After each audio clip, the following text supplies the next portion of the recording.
There were set laws in life. The laws of gravity, the laws of physics, and the laws that said all shifters needed to be under strict supervision because of their dangerous nature. Everybody who was born would die. Everybody who jumped up would eventually come down. And every shifter who lived in the country, from the moment they were old enough to think for themselves, would be subject to discrimination from most authorities. It was just how life went. And in the grand scheme of things, Layla Martis thought it was probably for the best. Going to mixed shifter and human schools all of her life had practically cemented that idea in her head. Shifters were usually taller, stronger and faster than their human counterparts. They were loud and boisterous and often aggressive in the way that they talked among each other. Layla had seen all too many fights. They didn't know when to stop. Often fighting to the point of unconsciousness or until blood was running down the hallways. The blood could be washed away, but the stain on her mind would be there forever. The sounds of their bones breaking and shifting and transforming were horrifying. The stuff of nightmares. She didn't feel comfortable around them. Not when they had that much power at their disposal. The restrictions placed on them, at best, helped them to act a bit more carefully when around humans. For one, it meant that they weren't allowed to place an unwanted hand on her. Otherwise, they could legally be prosecuted. So while she wasn't exactly comfortable, at least she knew she was safe. Despite all her reservations on the other dynamic, she felt herself feeling a bit sorry for them. She had just turned 18 and was enjoying the newfound freedom. Now that she was an adult, her parents had become a bit laxer on her over the years. And she was finally feeling like she'd broken free of the yoke of childhood. Finally finishing college would be the icing on the cake.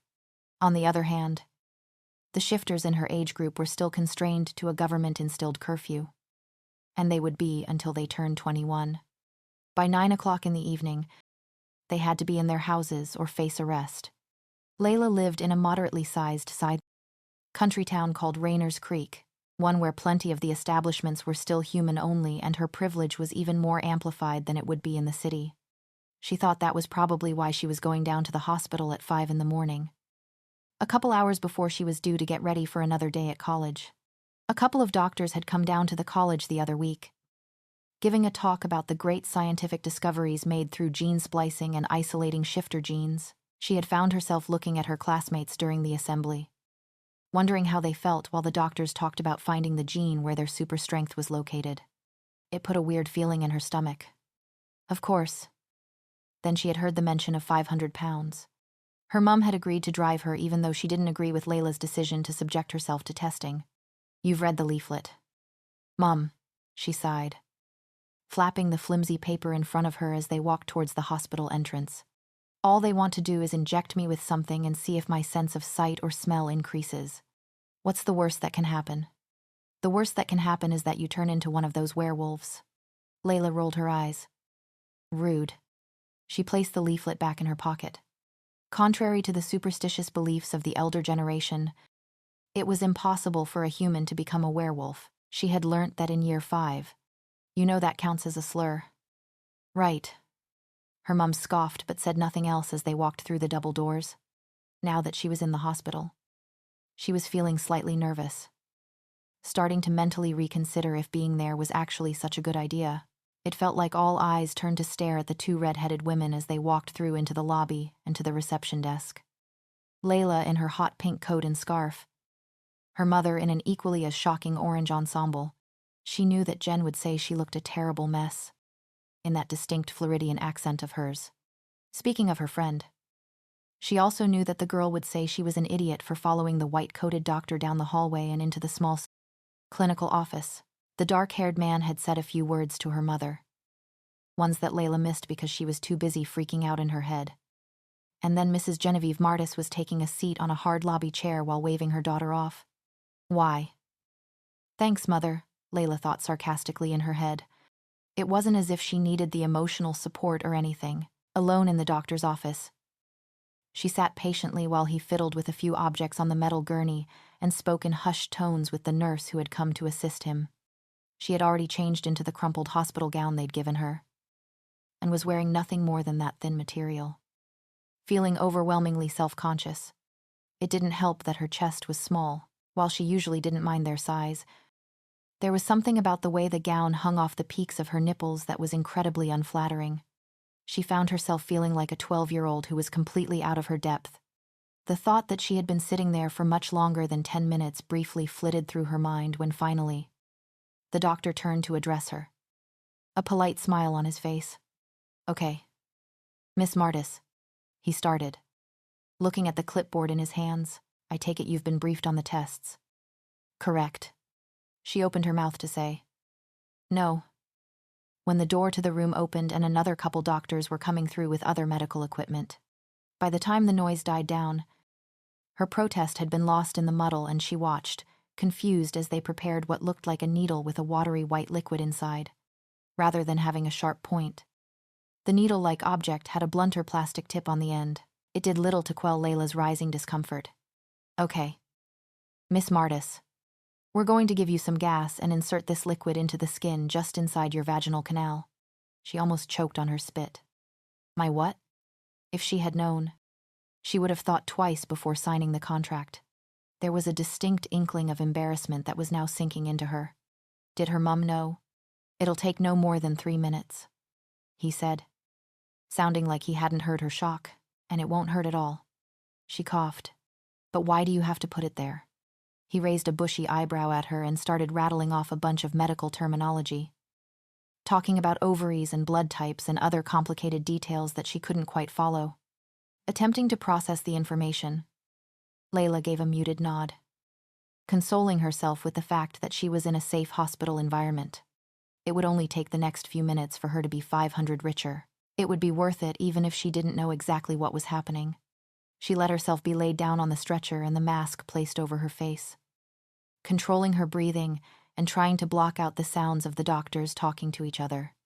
It was when she felt the cold air around her pelvic area that she squeezed her eyes shut and jumped slightly, resisting the urge to cover her privacy and run away. 2 seconds later, something cold and uncomfortable was being inserted inside her, and a tacky sensation flooded her lower regions. The whole process didn't hurt until the glass was being removed from her and the adrenaline stopped racing through her veins. Then she felt the soreness of having a foreign object inserted into her body. She gave an unpleasant groan as the gown was pulled back over her hips and she could sit up. The doctor was talking to her again. "We'll give you 3 days before you'll come back in and check the results." "What exactly am I looking for?" she asked, rubbing her arms to combat the chills that suddenly descended on her. "The usual. Increased senses of sight, smell, hearing, sensitivity to light or physical touch. We'll also do some blood tests and check your hormone levels when you come back in." She was then allowed to stand up and get changed before being escorted back to her mum. The woman gave her a once-over, as if checking her daughter was still human. And once satisfied, the two of them walked back to the car. "The money?" she asked, jumping into the passenger seat and buckling herself in. "Being transferred into my account as we speak." "Your account?" Layla faced her mum with a scowl. "Who's the one going through the tests, you or me?" Her mum gave a pretty laugh as they reversed out of the parking lot. "It was a joke, sweetie. Not funny," she said boredly, although she did think it was nice that her mother was finally in a better mood. "I think I deserve that money after today." "What did they do?" It was said in such a way that Layla didn't think her mum really wanted to know. And anyway, it wasn't like she would willingly tell the woman that she'd practically had her intimate boundaries crossed by a glass syringe. Just an injection. Feel yourself changing into a werewolf yet? No, but the chill she'd gotten in the office had intensified, and now she felt like she was coming down with the flu or something. She wondered if that could be classed as some type of sensitivity. She really hoped it wouldn't last. "But am I a bit cold? Feel free to turn the heating up." They drove the rest of the way home in silence, the only noise in the background being the sound of the radio. It was nice to look out the window and see the sun rising, the glow of the giant orb in the sky bringing a promise of a warm day. It was that time of year when the seasons were shuddering between winter and spring. Freezing mornings gave way to sunny afternoons, and the winter coats were being traded for lighter jackets. Layla's favorite time of the year. Unfortunately, she didn't think she was going to enjoy the rest of the day very much, as the shivering intensified further. Her mum gave her a concerned look as they pulled into the driveway of their house. "Will you be staying home today?" Taking the key out of the ignition, the woman leaned over and placed the back of her hand against Layla's forehead. "You seem a bit hot." She nodded. "I think that's a good idea." So, rather than getting ready for college as she should have, she hurried through the house and back into her bed, giving a happy sigh as she drifted back to sleep. She was sure that she'd feel better once she woke up. 3 days later, Layla was feeling fine, and after the trip to the hospital, she was given the all clear from them too. So, that was that. There hadn't been any obvious changes. In fact, whatever they'd put into her seemed to be as useless as injecting water. She hadn't noticed any increase in her senses at all. Eyesight and smell had remained regular, and the shakes had dissipated after a day. All in all, the testing seemed to be an overwhelming success on Layla's part, and the extra money sitting in her bank account was the icing on top of the cake. A month later, after vomiting out the contents of her dinner for the 10th day in a row, she was reconsidering her opinion of the injection. Not only was the vomiting becoming a disturbing recurrence, she was also tired and achy all over, her lower back especially. At first she hadn't put the pieces together, but after the 5th day of retching up her entire stomach, she was certain that it wasn't a simple case of food poisoning. She felt miserable and bloated and overall sick of being sick. So the next day, she finally agreed with her mother that they should go back to the hospital. She had been putting it off for the last week, thinking that the symptoms would eventually disappear. But if anything, they'd gotten worse. "What did you say your name was?" Layla turned around from the receptionist to look at the passing female nurse who had just addressed her. She hesitated. "Layla Martin. You were here for the gene testing last month, on Friday the 6th. Yes. That was me." The nurse's face went a bit pale, and then she was shaking her head. "Get Tom," she said to the receptionist, who immediately understood and picked up the phone. Then she looked back at Layla. "If you can just take a seat. I'll be back in a moment." Layla looked at her mom with an alarmed expression, and they went to walk to the seating area. The girl quickly assuming the worst, the nurse said to take a seat, not pace a hole into the floor. Her mom said, adjusting the sunglasses over her eyes. Layla shot the woman an incredulous stare and kept pacing despite the aching in her back. She knew who I was. That couldn't have been a good sign. She recognized me just by my name. You know what that means. Right, it's not the first time my name has come up in conversation. They've been talking about me. Calm down, her mother tried, not sounding overly sympathetic. She was sweating, shivers in her arms increasing as she stared up at the ceiling with her mouth open. Oh God. Please tell me I'm not going to die. She could almost see the rolling of her mum's eyes despite the dark glasses. A pointed scoff coming from the woman's throat. You're not going to die. Layla opened her mouth to disagree when the lobby door burst open, banging against the wall with a heart-jerking thud. She jolted in surprise, turning around to see what the noise was about, only to be stunned into shock by the view of crazed eyes and a man so big that he almost took up the entire doorway. Her heart lunged in her chest, thrashing painfully against her ribs, and she barely had a moment to process the view of the man speeding towards her as she was pressed up against his chest, his strong arms caging her into an embrace. His nose was pressed into her hair, a steady, continuous rumble vibrating from his chest, and for a moment she forgot that there was anyone else in the room. The twangy, sickly sensation that had covered her for the last couple weeks had almost vanished, the nausea replaced with something sharp and sweet. Then she was snapped back into the present as she heard screaming and yelling from behind her. "Mr. Grant, release. Let her go. You monster." That was her mother's voice. And the thing that made her jerk back as far as she could and look up into the face of the man that was holding her so tight. Inky hair, so dark it almost looked blue, and thick eyebrows framed his face. Expression set into something so fierce that Layla lost her breath. His eyes had bled black, pupils blown wide. Shifter. His nose twitched, shock covering his face as he registered the fear leaking from her scent. And then he was releasing her and stumbling backwards, looking down at her as if he was seeing a ghost. He placed a hand over his nose. "Why do you smell like my mate?" Tears stung at Layla's eyes, and she thought she would pass out from shock. Your mate. She couldn't stop the whimper that escaped her lips, or the aborted sob that emerged as a strangled hiccup.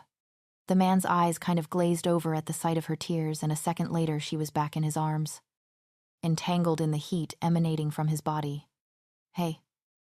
Now. Don't cry, I'll protect you and the pup. I've got you. Don't worry. You're safe. His words were accompanied by that same chesty rumbling, and despite the circumstances, she found herself filling with a strange peace.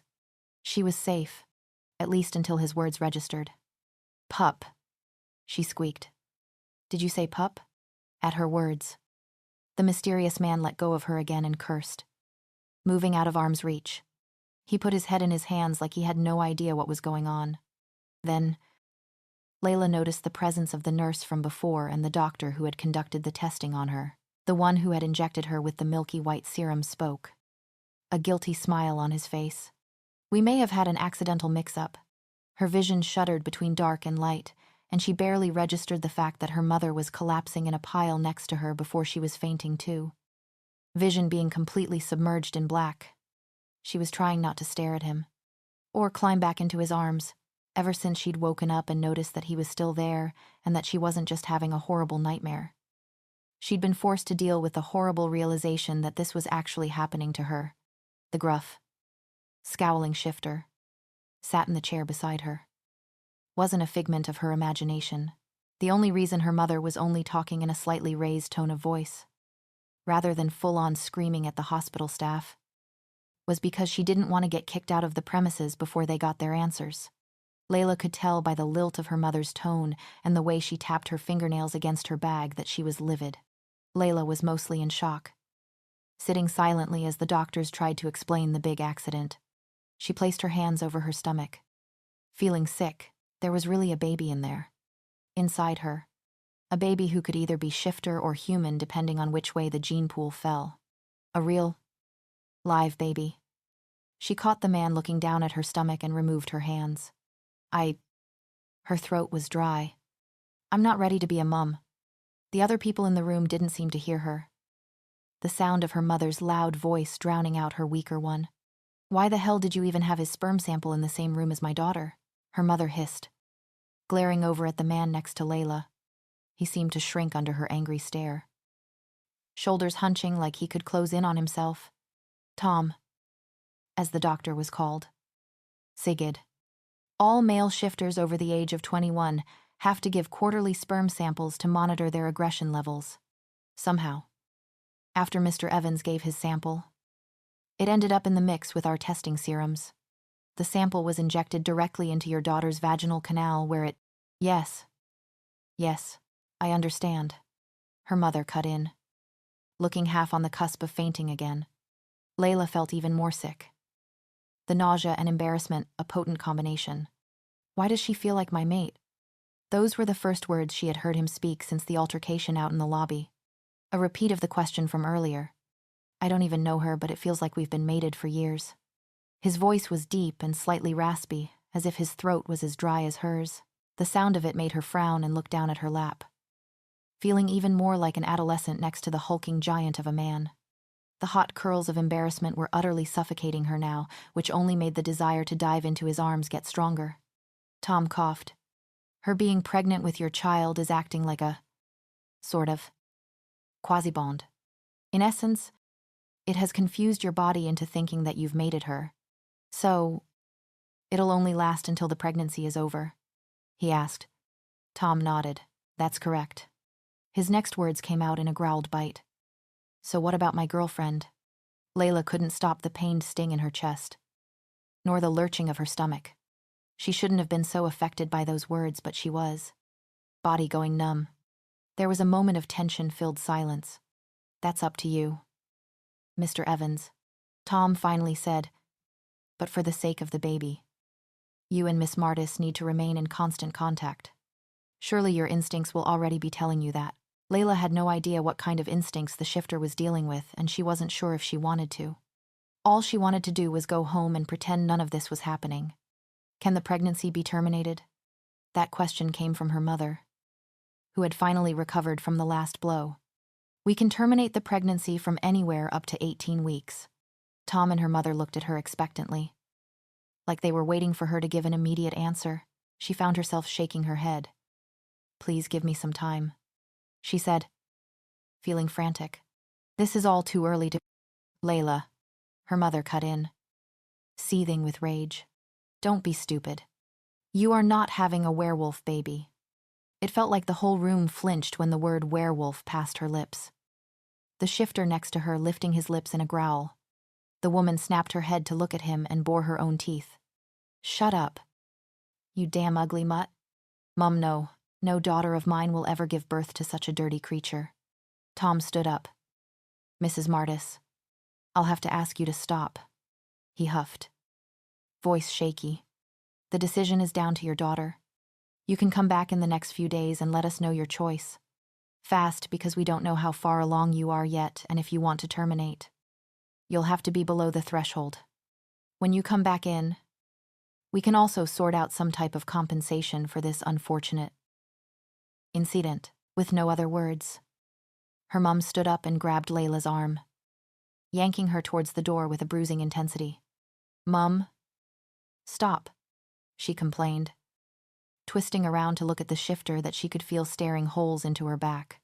"Wait." Her mum ignored her. "We're going to the car. Now." She managed to shake off the woman's grip and take a few steps toward the man. He stood up to face her, looking down at the girl with a hard expression. "What's your name?" she asked before she lost her nerve. Uncomfortably out of breath, he was silent for a moment too long. And then, "Dale." She reached for the phone in her pocket and clasped it in her hands. Do you want—" She froze as he reached toward her, relaxing as he grabbed her shaking wrist with a surprising delicateness and took the phone from her hand. He keyed in his number and then handed it back to her. She gaped up at him like a fish for a few seconds, swearing that she saw something akin to amusement in his eyes before her mother was grabbing her arms again and pulling her out of the room. "Delete that thing's number," she sighed sadly. "Mum, it's his baby too." Layla wasn't sure of the emotions going through her anymore. Of course there was shame, and embarrassment and fear, but there was something else that made her shake and squirm that she couldn't quite put her finger on. Between the emotions that were tangled up in her own self-preservation, there was also a hot kind of anger towards her mum. To the way the woman had acted in front of the doctors, in front of Dale. Her mum made a choking sound. "Baby, that monster in your womb will never be a baby. It might be human. You know," Layla whispered, curling a protective hand around her stomach. Something inside her mind was screaming that her mother wasn't safe. Her mother was a threat. Her mother wanted to hurt her baby. A snort. It could look human on the outside, but it would always be a filthy mutt, the woman said, practically pushing Layla into the passenger seat. "I'm driving you back on Monday morning and you're going to terminate it." "No." The word flew out before she could stop it. Something wasn't right. There was fear and there was shock and there was horror, but she couldn't. "I won't do it.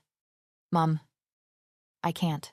She thought of Dale and that girlfriend he had spoken of, and wanted to curl into a miserable ball of self-pity.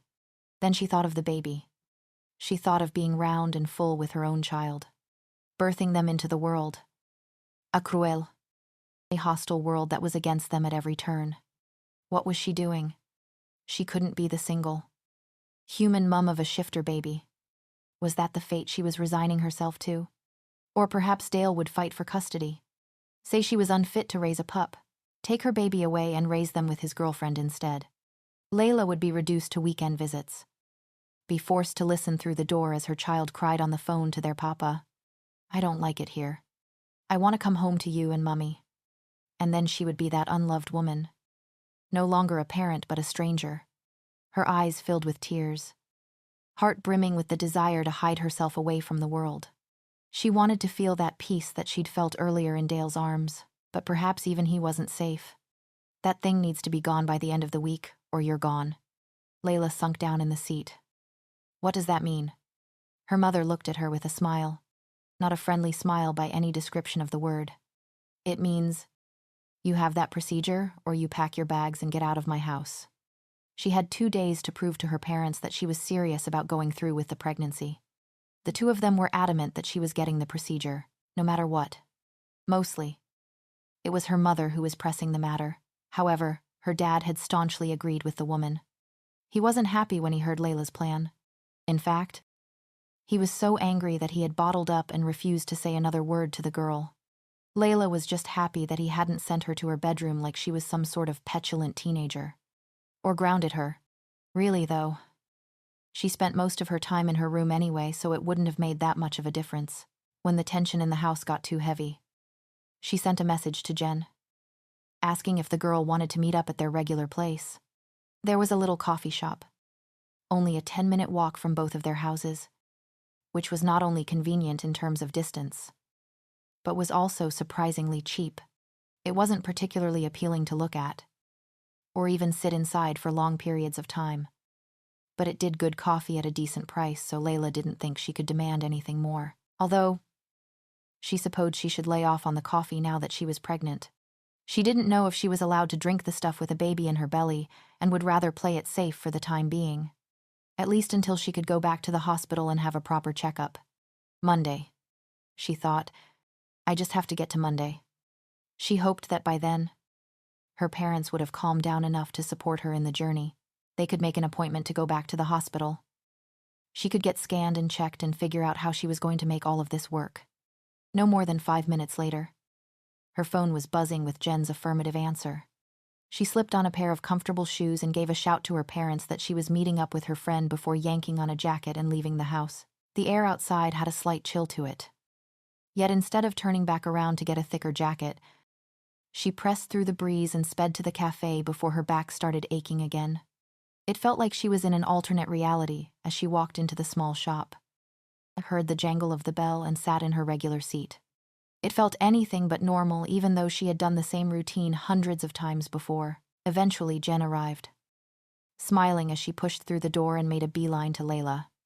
"Hiya," the girl said cheerily, leaning across to give Layla a quick hug. Then, she looked at the empty table in front of them and raised her eyebrows. "Were you waiting for me before you ordered?" Layla shook her head and gave a tiny smile.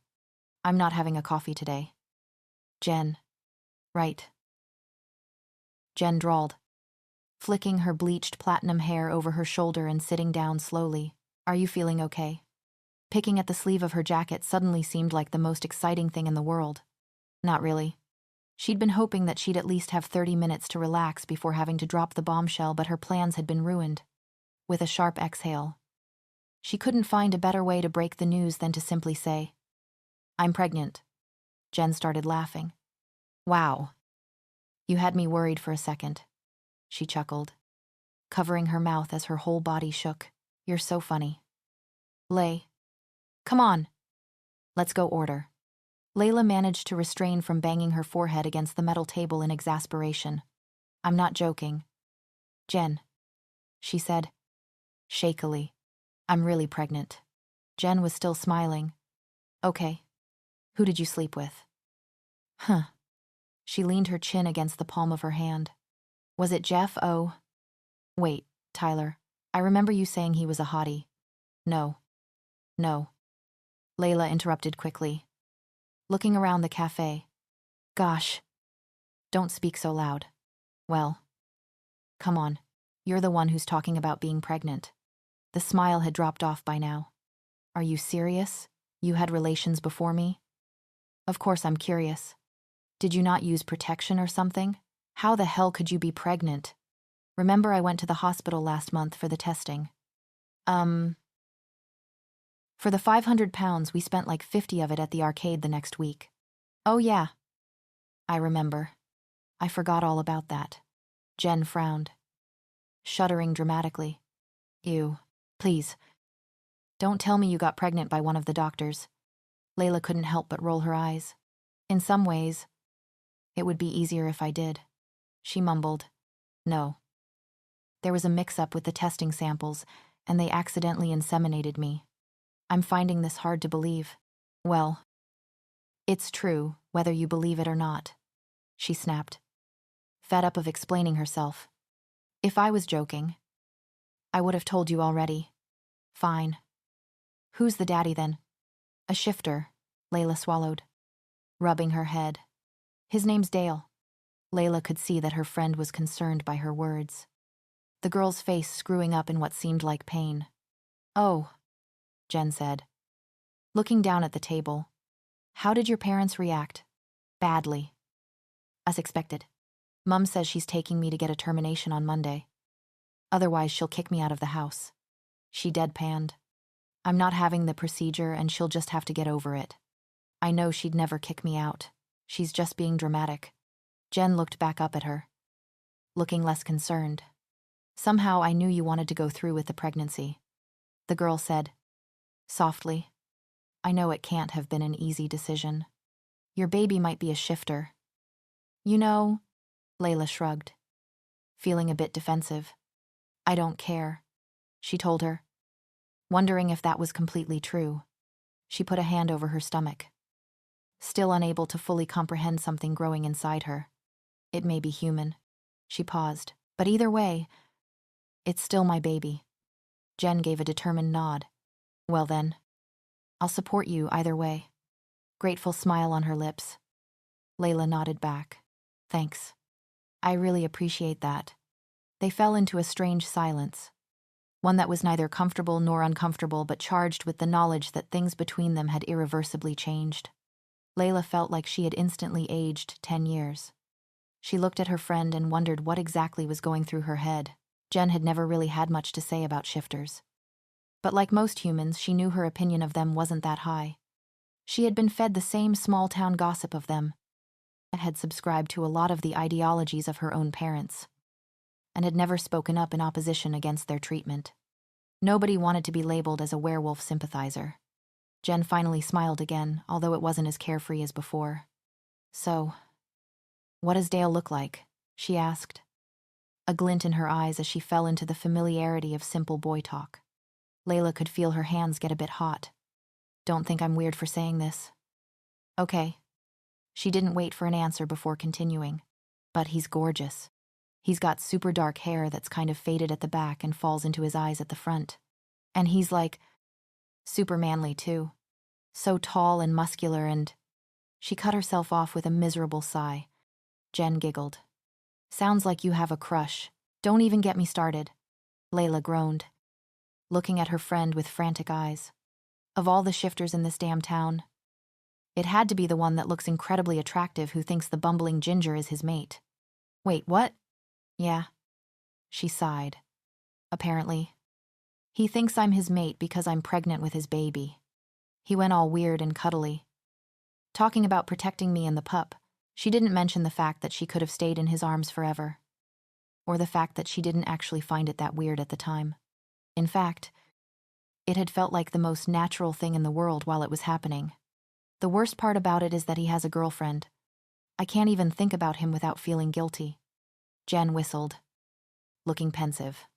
Well, if it's worth anything, I don't think he sounds too bad. At least you don't feel like he's dangerous.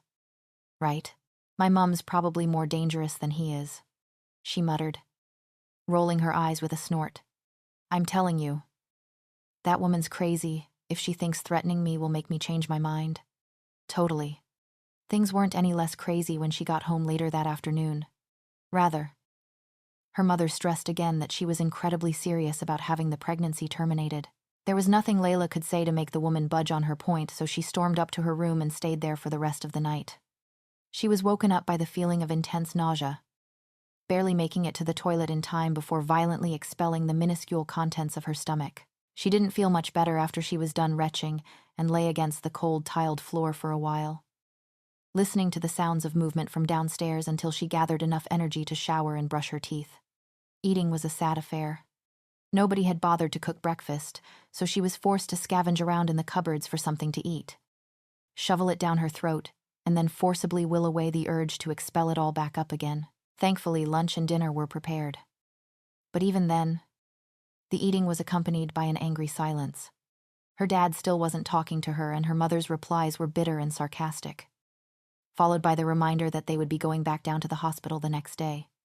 Layla stopped trying to make conversation, and so the rest of the day passed by uneventfully. It was spent rotating between her phone and laptop, periodically cycling through every social media site known to man before settling down to watch a movie. Things that at one point had been able to keep her content for hours were suddenly more of a chore than a delight. She was bored. It was like there were a million other things she could have been doing, all of them out of reach. Increasingly, she found herself looking at the reflection in her full-length mirror, staring at her flat stomach and trying to catalog it into something that made sense. Besides feeling bloated and tired, she didn't actually look any different. She was still pale and ginger with tiny breasts and virtually non-existent hips. She didn't look pregnant, but she guessed that she wasn't that unattractive, so that was a plus. Her thoughts also veered in the direction of Dale a lot. She wondered if he was thinking about the baby, if he wanted her to have the procedure, if he was concerned about her well-being, if he had told his girlfriend about her. She thought back to his words, how he had told her that he would protect her and the baby and hugged her as if he could shield her from the world. She wanted to believe him when she was swaddled back under her blankets, moonlight streaming through the window and casting a gentle glow over her bed. She decided it was time to stop putting off the inevitable. Reaching over the side of her bed to her desk, she messily swept her hand around the expanse of the smooth wood until she found what she was looking for. Picking up her phone and unlocking it with a flick of her index finger, mentally pep-talking herself, she navigated to her contact list and found the name she was looking for. Hi, Dale. It's Layla. Just so you know, I've decided to keep the baby.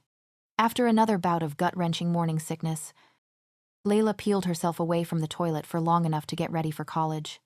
She bustled around the house as quietly as possible, shoving the things she'd need for the day inside her backpack and searching through the cupboard for her good shoes. Her dad had left for work about an hour ago, but her mum was sleeping. So after rustling together some semblance of breakfast, she was leaving through the front door without so much as a goodbye. As usual, she walked to the bus stop down the road and pushed headphones into her ears while waiting for the transport to arrive. Only, unlike other days, she couldn't help but pay an absurd amount of attention to the other shifters around her, barely hearing the music blaring in her ears as her eyes flitted around. She'd never paid much mind to it before, but it was almost uncanny how the shifters seemed to bunch together at the back of the bus like there was some unspoken rule Layla wasn't privy to. She noticed the small smiles they gave to each other, the pointed eye contact between them, the synchronized way that they moved around, not one of them accidentally bumping into the other or mistakenly going for the same seat. She also noticed how the humans made a blatant effort to ignore them, pushing past them in an attempt to pay for the bus fare first and not even turning around to apologize. As she observed her surroundings, she could almost see a scene 12 years in the future, her child being pushed to the back of the bus, being ignored and treated like a second-class citizen for the simple fact that they existed. Shaking the image away, she looked out of the window instead, disturbed with what she had witnessed. The picture had seemed too real. It was too early to think about such things. She reminded herself sternly. She had to take this journey one day at a time. Sinking down in her seat, her thoughts turned to Dale. He hadn't responded to her message. She couldn't lie to herself and say that it didn't hurt. It was possible that it was the hormones that were making her emotional. But also, she assumed that he would have seen the message by now and thought he cared enough to reply. There was no other option but to brush it off. She was going to be strong for the baby. And her sanity. Jen met her in economics, their first class of the day, and rubbed a hand across her shoulder blades as she sat down. "How are you feeling today?" the girl asked, lowering her voice as the teacher started speaking. "Morning sickness kicking your rear." "You bet it is," Layla complained. "I don't think I can take another morning of that stuff." Jen gave her a look that said, "I'd rather you than me," much to Layla's surprise. At the end of the day, as she was walking off the college premises and back to the bus stop, she was stopped by the beeping of a car horn. Looking over her shoulder, she noticed her mom waving her over through the window and made her way toward the vehicle. "Hey." She opened the door and jumped into the passenger seat. "What are you doing here?" Her mom didn't normally pick her up. To the contrary, Layla couldn't remember the last time the woman drove her home from college. At least not willingly. The woman sighed. "Taking you to the hospital." "Of course." She pulled out of the parking space and started driving. We already talked about this. Layla nodded and buckled herself in. Right. She had been planning to go to the hospital anyway, needing to let the doctors know about her decision so they could prepare accordingly. She was incredibly curious about how far along she was, too, hoping that she was on the last legs of dealing with the terrible morning sickness. Before she knew it, the two of them were at the hospital and walking through the front entrance.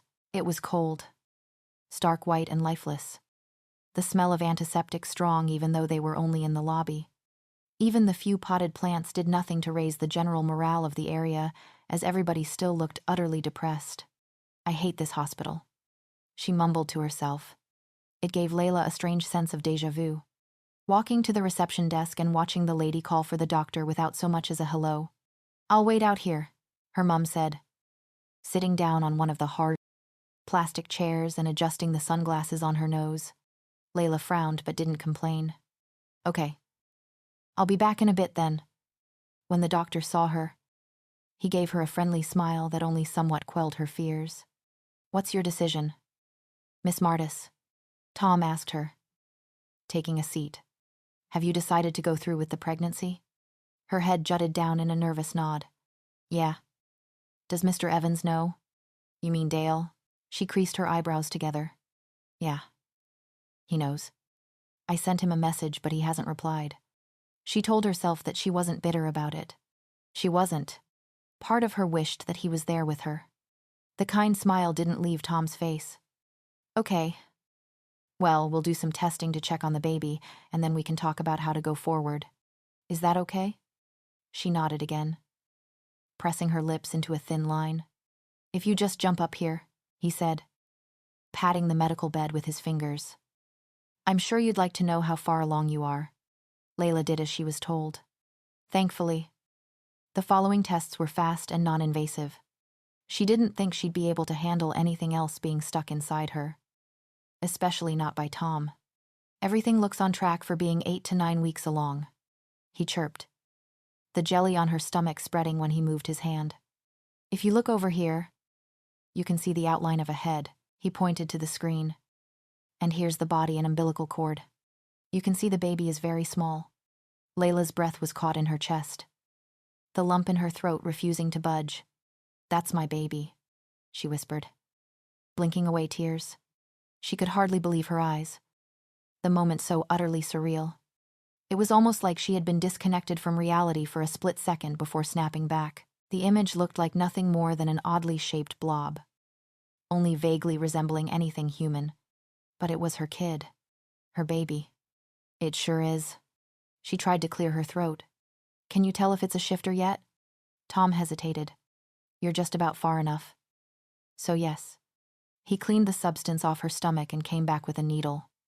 It'll take about 10 minutes to check. I'll just have to take a small blood sample. Layla squeezed her eyes shut against the pinch of the needle as he slid it into the skin on the underside of her elbow. After he was done, he put the blood in a canister and propped a long white tab of some kind inside the liquid. While we're waiting, do you have any questions? She didn't even have to think about what she was going to ask first. What does it mean? For the pregnancy. If the baby is a shifter, it won't be much different from a human pregnancy, he began, looking at her. While shifters often develop faster, meaning that labor can happen from as early as 34 weeks instead of the full 40. It will be more or less similar to if you were having twins. You may have a longer and more intense period of morning sickness. Not to mention cravings for things such as raw fish or meat, which I would strongly advise against, but shifters don't transform until around 1 year of age. So there shouldn't be any complications in the womb. Your body is perfectly capable of handing a shifter birth. Layla breathed a sigh of relief. Then another question popped to mind. What about Dale? We'll get in touch with Mr. Evans, he told her. Don't worry, Miss Martis. It'll be taken care of. She didn't know what that meant and told him as much. It means, he said, that nothing of detriment will happen to your child. She supposed that that was good enough for her. As long as the baby was okay, she'd be fine. Suddenly, Tom was turning around and looking at the case of her blood. The white tab was now a stark purple. Well, Miss Martis, he said, eyebrows shooting up on his forehead. I guess I should say congratulations, looks like you're having a little shifter. Somehow. She had known. It didn't make the announcement have any less of an impact, though. Rather, it made more tears come to her eyes, this time streaming down her face as her heart ached for her child. It was a bittersweet feeling. Now, let me print you off a scan. When her mother saw the 2 black and white scans in her trembling hands, she went deathly still. The baby is a shifter, Layla said quietly, watching as the woman's face didn't change. I'm due in October. They drove home in silence. Layla couldn't help but feel like things were about to go horribly wrong. What are you doing? She asked. Carefully. They had reached the house and she had followed as her mum stormed through the front door and upstairs to her room. Mum. Her mum didn't respond, striding to Layla's closet with determination and pulling out 2 large suitcases. She could only gasp in horror as her mum grabbed clothes and objects and electronics and shoved them into the bags haphazardly. Hey, stop, she cried, trying to pull the bags away from the woman. You're not really going to kick me out. I am. Those were the first words her mother said to her. And they were filled with so much hatred that she actually flinched backwards. You're being ridiculous. Mum, she cried, yelling as the woman almost ripped the socket out of the wall, trying to fling Layla's laptop into a suitcase. Hold her. Patrick. Suddenly, rough hands were grabbing her forearms and holding her in a constricting grip. Dad. She started full-on crying, unable to do anything but watch as her clothes and belongings were stuffed in the bags. The suitcases so full that they could hardly close. Her mum finished closing the last case and stood up. This woman has decided to keep the mutt growing in her womb. She won't stay in this house a minute longer. Ma. No, it's your grandchild. Mum. Her father manhandled her to the door and she cried as her suitcases were flung outside, the 2 of them thudding against the driveway and onto the grass. After they were thrown out, she was too. Daddy. Please, what are you doing? Her father's hands pushed her out of the threshold and she was sent running toward the bags, grabbing them. She rolled them to the door and started to pound on it as hard as she could, slamming her fists against the wood until the skin split. Mum. She screamed. Dad. Please. You're being dramatic. Don't do this. She didn't know how long she stayed out there, pleading with her parents until her voice was hoarse. But eventually the door opened again. Moo. She was cut off with a slap, the force of it knocking her whole world off kilter. Her head spun and she was sent sprawling backwards, hand scraping against granite as she hit the floor. Leave and don't come back. Then the door shut. A gentle click that was somehow louder and more final than a slam. She needed to leave. Her vision stopped spinning and so she pushed herself off the floor, grabbing her suitcases as she regained her balance. Fear shook her heart. The thumping crashed against her ribs and reverberated inside her temples. Her cheek hurt. She started in the direction of Jen's house, slinging her backpack over her shoulders and dragging the heavy suitcases with all of her strength. Jen's mum was nice to her.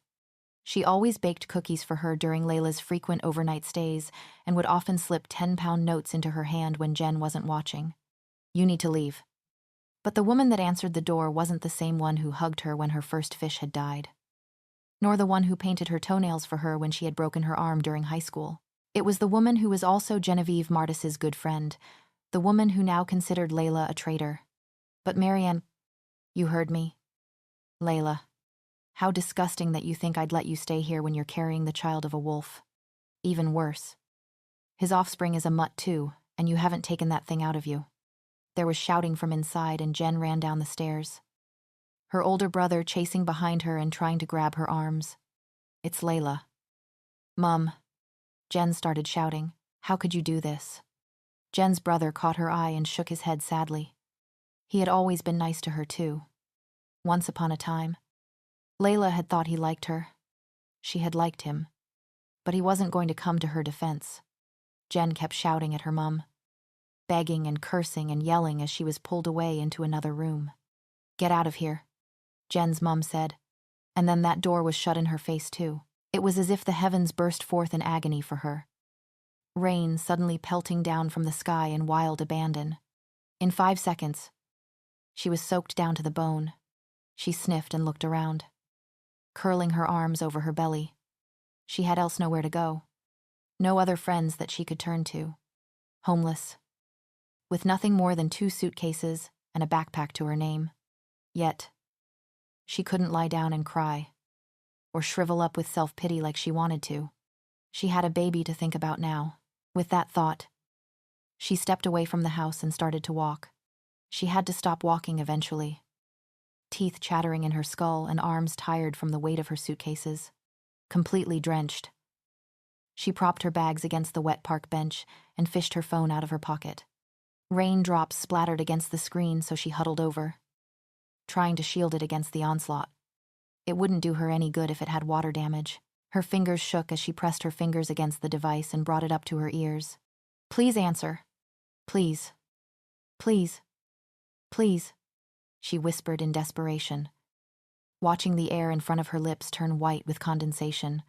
The line rang, and eventually a broken sob left her mouth as it connected to the answer machine. Slipping the phone back into her pocket, she considered her options. She didn't have much money in the bank, but she supposed she could afford a hotel for one night. If she could just get through to the next day, she would go to college and let them know she was now homeless. They'd do something, she hoped, though she hadn't yet broken free of her teenage years. By law, she was an adult, above the age where she could be put into foster care or shipped away. She supposed that wasn't a bad thing. If she ended up in a homeless shelter, then so be it. At least then, she'd not have to sleep on the streets. She knew that the smart thing to do would be to continue walking, find the nearest hotel and get out of the cold, but she was so tired, so mentally fragile and so hurt that she sat on the park bench instead, ignoring the awful sensation of wet denim, and stared into the distance. The park was beautiful. Spring flowers blooming in neatly planted lines and freshly cut grass that carried a distinct smell of nature and lawnmower oil. It was obviously well looked after. A prime example of the money local government was willing to spend on their public property. Layla had been in this park plenty of times before. It held good memories of being pushed on the swings with her parents and sneaking out with her friends after curfew, running around and playing tag while the sizzling of a barbecue sounded out nearby. She wondered why she had never seen the giant sign by the entrance that read, "Humans Only." Now she couldn't stop seeing it. Her phone started to buzz against her leg and she whipped it to her ear, checking the caller ID as she swiped it. Dale. A feeling of heightened awareness overtook her, and she found herself sounding jittery, words coming out in a strangled croak. "I'm sorry I missed your call," he said in a deep voice, clearing his throat like he was nervous. Layla could have sighed in relief when he spoke. Just hearing him had taken the lonely burden off her back. "Are you all right?" She swallowed, wrapping her free arm around her body protectively. "My parents kicked me out of the house." Her voice cracked. "I don't know what to do." She heard him take a deep breath. "Where are you?" She rattled off the address, torn between crying and laughing when she realized he was going to come for her. He was coming for her. "I'm 5 minutes away." "Hold on." Layla stood from the bench and grabbed the handles of her suitcases before making her way out of the park. Her shoulders screamed in protest, but she pushed past the pain until she was by the roadside, looking hopefully into the foggy distance. That's how he found her, shivering on the pavement, with her hair plastered against the side of her face as she clutched her bags. He jumped out of the car, took 2 giant steps, and had her encased in his arms before she could blink. They stood like that for a while, Layla shaking in his embrace with her arms wrapped around his torso and her eyes squeezed shut. He was incredibly warm, and the rumbling in his chest would have been enough to send her to sleep under other circumstances. "I've got you. It's okay. You're safe now," he murmured in a soft tone. She believed him. Of course, she did. By the time he pulled back, his white shirt was soaked through, and water was dripping from the tip of his nose. He didn't break contact with her, keeping his arms around her shoulders as he wordlessly wiped the tears from her eyes. She looked up at him and sniffed, hoping that he could tell how grateful she was. "Thank you." There was a knock on the car window. It caught Layla's attention and she glanced sideways, momentarily shocked by the view of a woman leaning over from the passenger seat and looking at them. His girlfriend. She had forgotten about that. Dale looked over as well and then took a step back, bending to pick up Layla's suitcases. "Come on," he told her, moving to the boot of his car. "Don't worry about getting the seat wet." "Okay," she mumbled, walking to open the door and jump in the back seat. The car was toasty, the perfect temperature to ease the goosebumps on her arms and temper the shivering. Her nose and cheeks immediately started tingling as the warm air hit them. When the door shut, she was encased in an awkward silence, Dale's girlfriend turning around to look at her. Both of them offered strained smiles to each other. She couldn't help but notice how beautiful the woman was. Much like Dale, she had dark hair and thick eyebrows. Although hers were groomed arches, her eyes were almond-shaped with striking gray irises, lashes long and coated black with mascara. In fact, her whole face was made up, nude lipstick, smoky purple eyeshadow, and cheekbones that were contoured and highlighted to perfection caught Layla's attention. Then, her eyes widened as she noticed the striking dress that the woman wore, the blood-red nails that had obviously been recently painted, and the sparkling heels that lay on the dashboard. "Oh, no," Layla thought to herself as guilt made its presence known. She had interrupted a date. Dale finished putting the suitcases in the boot and quickly ran around to the driver's seat, swinging open the door and getting in. "Layla." He gestured from her to the woman in the passenger seat. "This is Evangeline. My girlfriend." Layla gave another weak smile. "Hi." He turned back to the wheel and started the car. "Eva. You already know about Layla." They drove for a short while in silence, Layla's eyes gradually closing until she finally submitted to sleep. Before she was completely gone, she whispered out a thank you, Dale catching her eye in the mirror and smiling. She was woken up by a hand gently shaking her shoulder. "We're at my place," Dale said, moving back when she opened her eyes. "Are you okay to walk?" She nodded, blinking to adjust her vision, and unbuckled her seatbelt before clambering out of the car. Eva was still in the passenger seat, slipping her heels on. Evening had arrived, the streetlights casting a pale orange glow against the buildings. The streets were empty and the rain had stopped, wind blowing a haunting whistle in her ears. She looked around at the blocks of fairly modern flats, relieved that she recognized where she was. Dale lived about half an hour from her house, in a once-empty area that had recently been developed. From what Layla had heard, it was a nice area, mostly populated with the more middle-class shifters and working-class humans. They walked up 2 flights of stairs before reaching Dale's flat, and she watched as he fiddled with the lock for a second before dragging her bags inside. The inside of the flat was nicer than she was expecting. The walls, a pale brown color with large windows that would allow lots of light in during the day, and a couple of picture frames. The living room was a nice size, a flat-screen TV and L-shaped sofa sitting in the middle of the room. It wasn't spotless. Books and magazines cluttering the table in front of the couch and the frame under the television stacked with DVD cases. But it was homely. It looked lived in. Through one of the archways, she could see the kitchen and dining area, and her stomach gave an uncomfortable rumble. Not too thrilled with the idea of eating anything. "You probably want to take a shower," Dale said, looking her over before gesturing for her to follow him. They moved out of the living room, down the hall until they reached a closed door. He pushed it open and they walked into his bedroom. Her eyes were immediately drawn to the master bed. A big, wooden centerpiece with dark adornments that surprisingly didn't suggest a woman's touch. It looked so incredibly plush and comfortable, and she felt the same tiredness from earlier overtake her again, lighting up with the desire to jump onto it and sink down into the mattress. In a perfect world, she would rest deeply and Dale would be nearby, offering safety and comfort. It was such a weird desire that she put it down to pregnancy hormones. She heard Dale put her suitcases by the dresser and looked over at him. He walked over to another door and opened it up to reveal a fairly small ensuite. "Feel free to use whatever," he told her. She sniffed. "Thank you again, Dale," she said, walking by him into the bathroom. "You don't understand how much this means to me." "Don't mention it," he muttered, looking a bit uncomfortable as his eyes flicked to his bedroom door. He paused as though he was hearing something from the other room. "I'll be in the lounge." She closed the door and jumped into the shower, turning the temperature as close to the maximum as her skin could manage.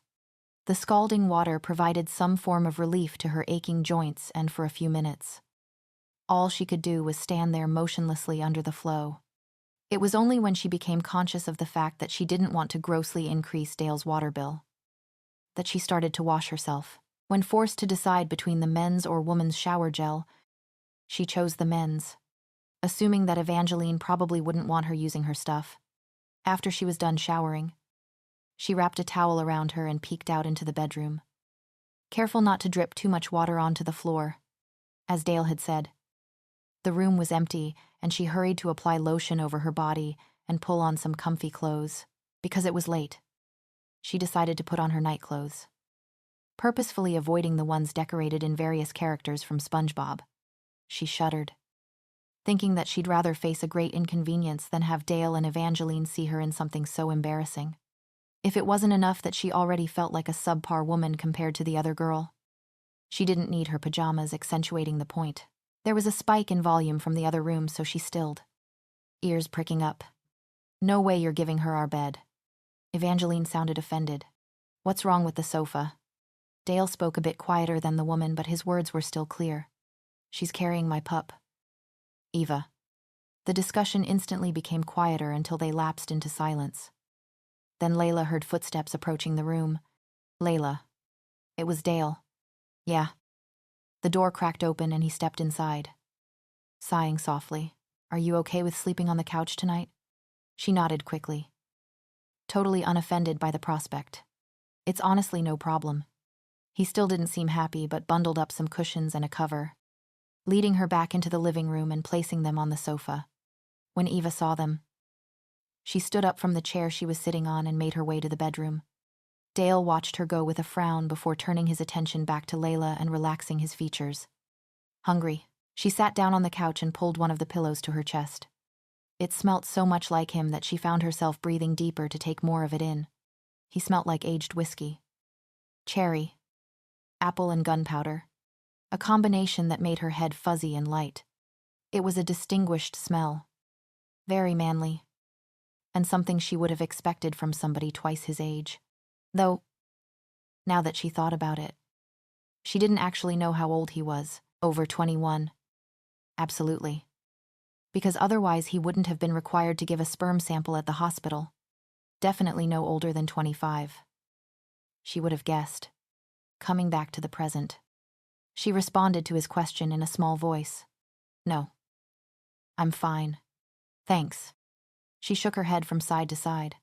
"Right." He stared down at her like he was in a daze before tearing his eyes away and stepping back. "We'll talk in the morning. Then, sleep well." He started to walk to his bedroom when Layla suddenly scrambled up. "Dale." "Wait," she said, reaching for her backpack. She vaguely acknowledged the fact that Eva had reappeared at the doorway, arms folded across her ample chest. "I have something for you," extending her hand toward the man, who was facing her again with a blank expression. She revealed the baby scan she'd had printed for him. His eyes flicked down to look at it, whole body freezing like she had a serious threat pointed at him. His silence made her nervous and she started rambling. "I went to the hospital today and had some tests done. I'm about 8 weeks, which is still really early, but the baby is healthy, so that's good. The due date's in October, and it's still too early to tell if it's a boy or a girl, but I guess that doesn't really matter because health is the main thing." "Right." She took a breath. "Oh, in case you wanted to know, the baby is a shifter." At that last part, Dale's eyes snapped back to her, trailing down from her face to her stomach. Black started to bleed from his pupils into his irises, and for a moment, Layla thought he was going to wrap her up in one of his hugs again. She was strangely disappointed when he only took the scan from her hand, nodded and walked into his bedroom, Eva in front of him. A few seconds later, the light under his bedroom door was disappearing. Layla sighed and turned her own lights off, collapsing in the chair and bundling herself under the covers. Her phone started buzzing again, the screen lighting up with an incoming call. Jen. She would deal with that tomorrow. Layla woke to a feeling of intense nausea and hot, scratchy bile coming up her throat. She only just managed to launch herself from the sofa to the bathroom a few paces away, before she was gagging and retching into the toilet, sweat breaking out on her brow from the exertion. Behind her, she could hear footsteps passing by the open door, and she berated herself for not thinking to close it. She knew that with Dale and Evangeline's enhanced senses, she probably sounded like she was seriously ill. No wonder they had woken up. Taking a few deep breaths to clear the remainder of the nausea, and rinsing her mouth out with water, she pulled herself together and ventured back out of the room. When she walked into the kitchen, Dale was already there, dressed in baggy gray sweatpants and a loose top, and looking like he could have done with a couple more hours of sleep. His hair was a scruffy bundle on the top of his head, and his eyes bleary and still half closed.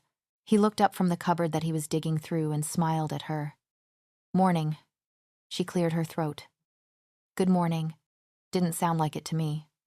The voice behind her made her jump, and she spun around to see Evangeline walking past her into the kitchen, her fluffy dressing gown flowing behind. She flushed, following the woman's example by going to sit at the kitchen island. She felt seriously out of place and wished that she was back in the familiarity of her own house. "Yeah, well, this is as good as it'll get today, I guess. Hopefully it won't last for too much longer," she said, referring to the loud vomiting. "So, what's all this?" Evangeline said, looking at her boyfriend in amusement as he almost dropped the pack of eggs, taking them out of the fridge. "Since when do you willingly make breakfast?" Dale looked between Layla and Evangeline sheepishly and shrugged. "I hope you two like omelets." Evangeline rolled her eyes at his attempt to evade the question. By the time he'd finished cooking, Layla was starving. The last time she'd eaten had been at lunch the previous day. So the lack of food was finally catching up to her. Not to mention the fact that she'd left the table for a few minutes to brush her teeth. So the taste of fluoride and mint in her mouth was begging to be replaced by something more palatable. Dale served out the first plate and walked over to the island, looking slightly conflicted. Layla almost wanted to ask what was wrong, but before she could open her mouth, Evangeline was reaching out and taking the plate from his hand. "Eva," he snapped. The woman paused and looked up at him, the sharpness of his tone making her jump. Even Layla was shocked by it and froze in place. "What?" Evangeline asked, taking a fork and stabbing a bit of omelet with it. Dale wordlessly stared at her for a few seconds before shaking his head and sighing. "Nothing." The tension dropped out of his shoulders and he exhaled again before turning to make Layla a plate. He watched until Layla took the first mouthful, without expelling it all up, before relaxing and getting his own food. The rest of breakfast was uncomfortable, to say the least. Layla noticed that Dale seemed to stare at her in her belly a lot, and though she didn't know if he realized he was doing it, she wished he would stop. It wasn't as if there was anything to see yet. Plus, it was hard to concentrate on eating with his gaze constantly attached to a part of her body. She wasn't used to such intense attention. "What happened yesterday?" She looked up from her plate and met Dale's stare, discreetly rubbing around her mouth in case there was food on her face that she wasn't aware of. "As I told you on the phone, my parents kicked me out of the house," she began, swallowing down the hurt. She really didn't want to talk about it, but she knew she owed him that much at least. She glanced back to her plate, unwilling to see his expression as she spoke about her mother. To say my mom doesn't like shifters would be an understatement. She wanted me to get a termination, but I couldn't do it. I wouldn't. She threatened to kick me out, but I didn't really think she would do it. I think finding out that the baby was a shifter was the last straw. My dad held me down while she packed up my things and threw me out the door with them." She risked a look back at his face, his black eyes giving away his emotions, although the rest of his face remained a forced impassive. She continued. "So, I tried to go to my friend's house, but her mom wouldn't let me in. She had to pause for a second, her voice wanting to give out. "I don't have any other family that I know of. My parents have no other siblings, and both my grandparents are dead. I didn't know what else to do, so I called you and here we are," went unsaid. "That's it." "Okay," Dale mumbled, rubbing a hand over his face. He seemed to be making up his mind about something. "Okay. How old are you?" She blinked, grateful for the change of subject. 18. She couldn't tell what he was thinking when the corners of his lips turned down in a frown. "You're still in college." She nodded, and he continued. "Were you planning to go in today?" "Yeah." She groaned internally, knowing that it had to be done. She couldn't really afford to miss a day. Plus, she needed to talk to Jen before the girl blew up her phone. "I'll take you." She nodded quickly and finished the rest of her breakfast before getting ready for the day. She pretended not to look, or feel slightly pained, when he dipped down to give Evangeline a kiss before leaving the house. They were dating. Damn it. They were living together. There was no reason to expect any less. She'd need to get used to the fact that the two of them were going to be affectionate and would do her best to stay out of the way and not make Dale regret his hospitality. When in the enclosed space of the car, she then again noticed just how big he was. In his house. She had been too busy acclimatizing to the new area to pay that much attention to his size. But the car was a lot smaller, and he took up a lot more space. It was like she suddenly remembered that he actually wasn't human. No human male she'd ever met was as broad, or as tall, or as commanding, presence-wise, as him. She wondered how she would have reacted to him if they'd met under other circumstances, meaning ones where she wasn't pregnant with his baby and tied by a temporary bond. She could only guess that she'd make a pointed effort to stay a safe distance away from him, just like she'd done with every other shifter up to that point. She didn't want to think about the implications of that, what it said about her as a person. She thanked him when they pulled up outside the college, opening the door to get out of the car. "What time do you finish?" Turning to look at him. She racked her brain for a minute. It's Tuesday, so. Geography. Break. World history. Lunch. Compulsory assembly. Geography again. 2:30. "I'll pick you up." He nodded at her, nostrils flaring slightly. "Have a good day." His leg was jittering up and down, and Layla realized that he had somewhere to be. So she quickly resumed jumping out of the vehicle with her bag. "See you later."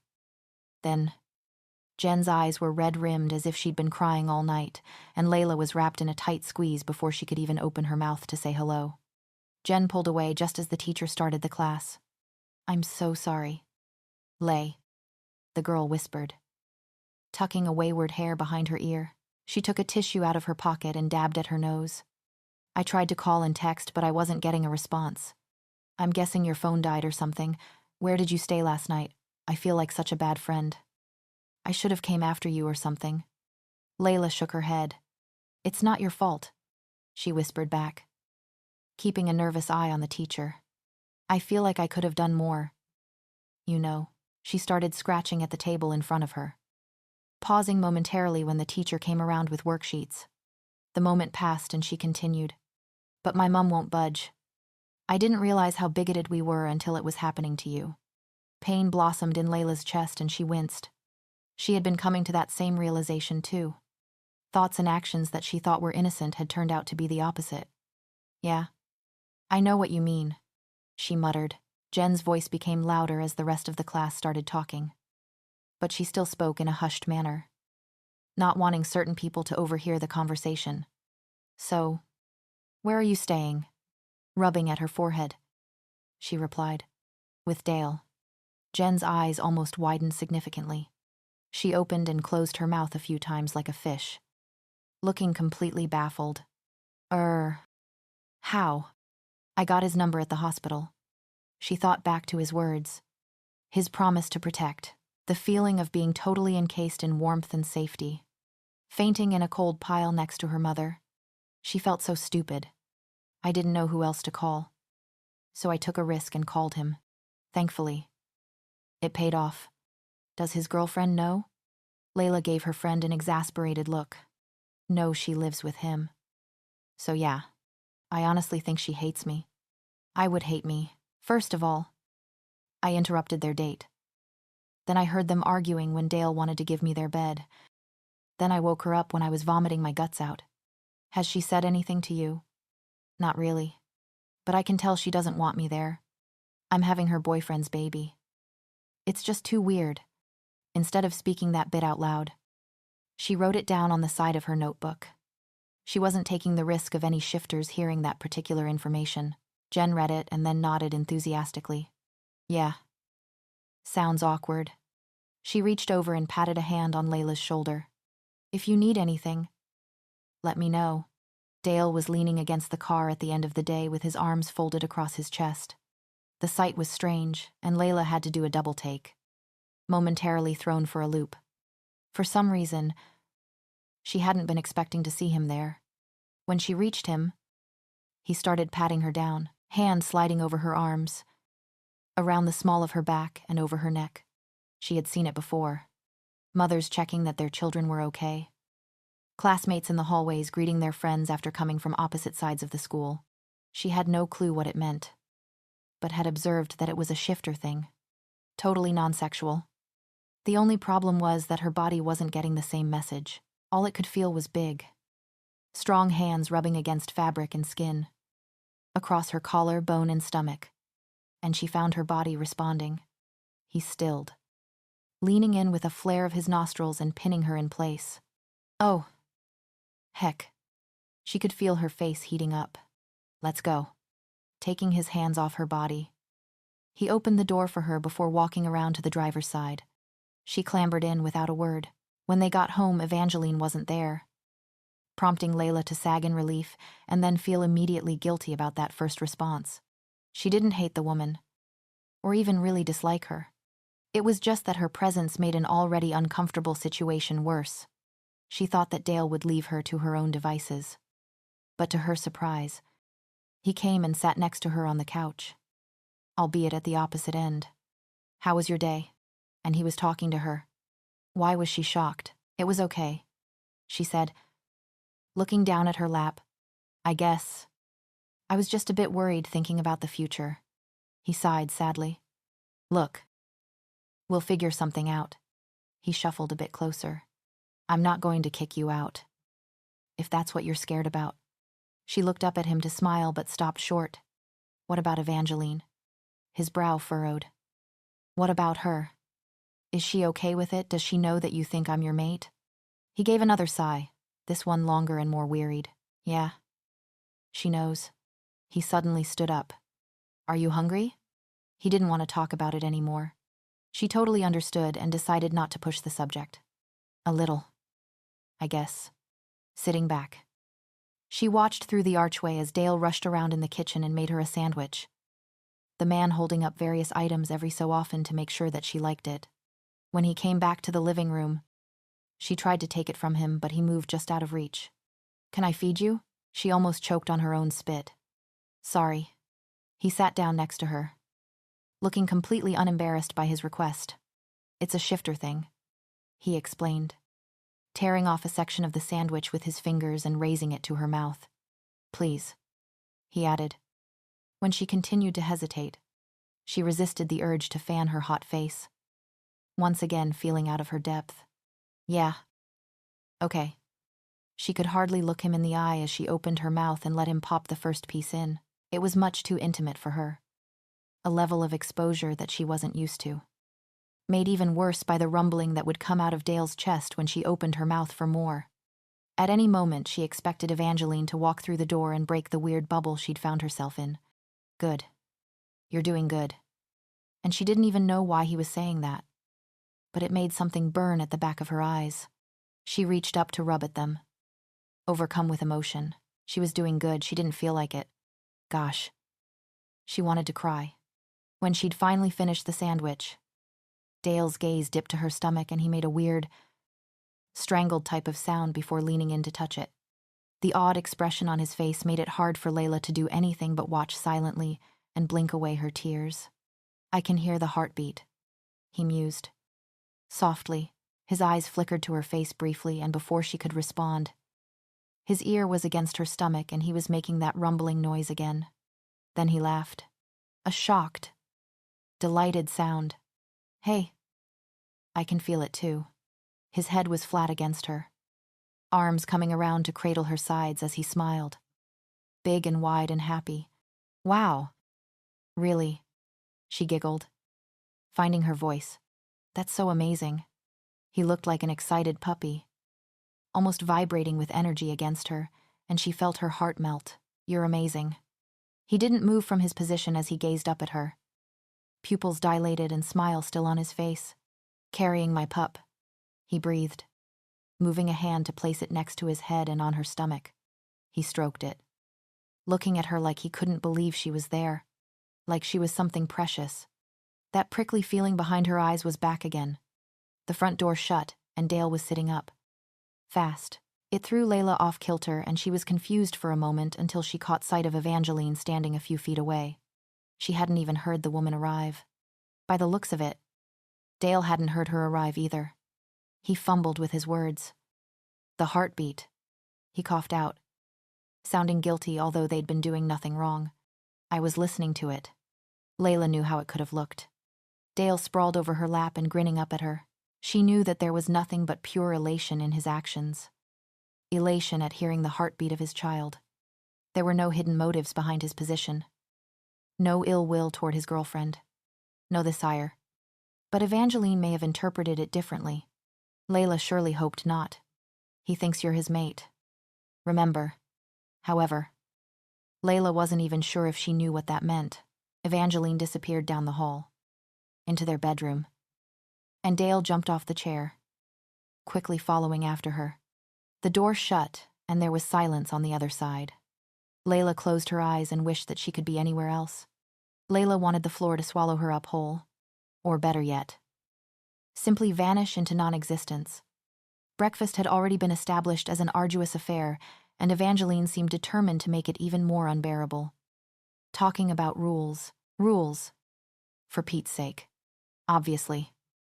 "I know about the mate thing," the girl said, tapping her acrylics against the side of the counter island. "And I understand." Layla didn't think that Evangeline looked like she understood very much, but kept her mouth closed. The girl looked at Layla very pointedly. "For the sake of the pup. We should lay down some rules." Layla nodded stiffly. "For the baby." She wanted to say pup too, but it felt too alien. Like the syllable wouldn't fit around her tongue. Evangeline huffed. "You're not a shifter, so you don't fully understand how Dale feels. Or anything about pregnancy instincts." Layla looked at Dale, who was shoving food in his mouth and keeping his eyes firmly glued on his girlfriend. She wondered why he couldn't tell her this himself. "Well, tell me then." She tried to say it as nicely as possible, but her words still had a little biting edge to them. She felt like she was being patronized and didn't like it. Evangeline looked at her like she was just getting to that point. "Dale wants to provide for you. Swaddle you in bubble wrap so that you and the baby are safe. Stuff like that." Another huff, and she addressed the male. "Listen, Dale. We've already spoken about this, and I know you're not an idiot. You'd never cheat on me, and I trust you. But I'd also feel more comfortable if we set some boundaries. So it wasn't all about the baby then. Have at it," Dale mumbled, pushing his plate away. Evangeline smiled and rattled off the rules like she was an army general. Limited scenting. Limited touching during scenting. Sometimes wearing his clothes instead of scenting. She seemed to have some type of worry concerning this scenting business. "Agreed," Dale nodded. "Yeah. Agreed." Layla nodded too. "Okay." She didn't even know what scenting entailed, but she knew she didn't have a choice either way. Dale was still staring at Evangeline, eyebrows raised like he was waiting for something. The girl snorted and stood to take clear the plates from in front of her. "Oh, don't mind me, baby."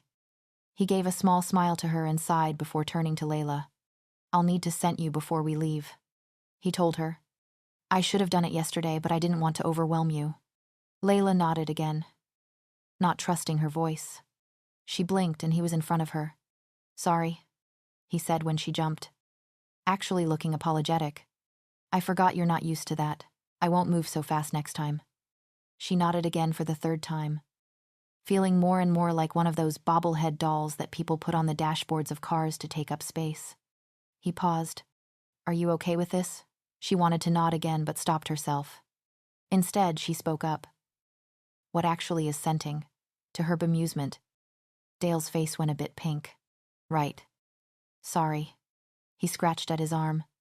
"I don't really know how to explain. We kind of just rub our scents together. Of course. Right now you don't have to do anything.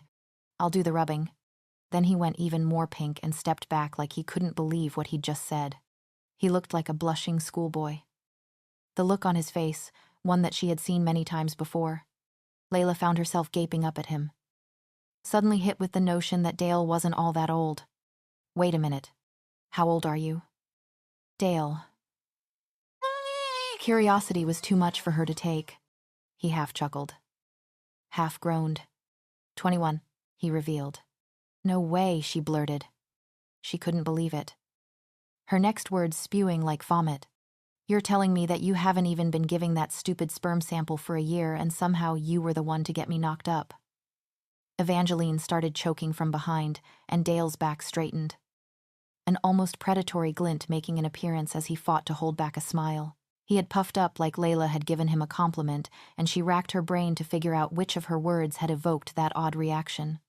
Believe it or not, that was actually my first time giving a sample. Before Layla could voice any more of her utter bewilderment, he spoke again. Come on. I'll send you and then drop you off at college. Yeah. All right. She snapped her mouth shut and waited for him to move. He was very careful with his actions, standing close enough to her that she had to look to the side and shielding her whole body from his girlfriend, who was standing by the sink watching with crossed arms. He made sure that none of his body touched her, except his nose and cheek, which circled her neck and dipped behind her ear before rubbing against both sides of her face. It was a nice sensation. Skin and scruff. He felt so powerful and manly against her, so it was all she could do to not tilt her head back and voice her approval to the high heavens. She could smell the fragrance of his body wash, the same one she was still using in the shower, and his aftershave, plus that heady note that was all him, the aged whiskey, the cherry and apple. There was something else there, too. Something that itched at the bottom of her stomach and made her want to reach out and touch him. Return the favor, she pushed the urge down, squashing the need to reciprocate his actions to the back of her mind. He'd told her that she didn't have to do anything, and she thought it was a good idea to listen to his instruction. It finished much too soon, and before she knew it, he was pulling away, quickly rubbing a hand over her stomach before he completely removed himself. She felt like he had left her heat-seared as he looked down at her with blown pupils and flared nostrils, making that deep, animalistic rumbling sound. Get your shoes on.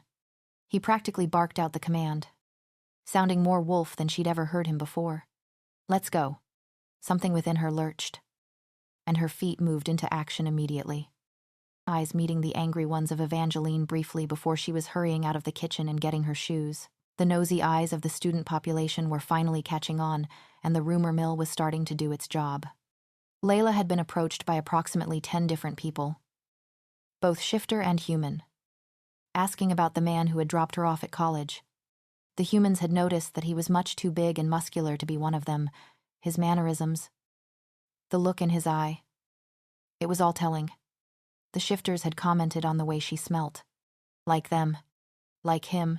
I could hear it in geography. You know. Layla tuned back into the conversation she was having with the female in front of her. They weren't strangers.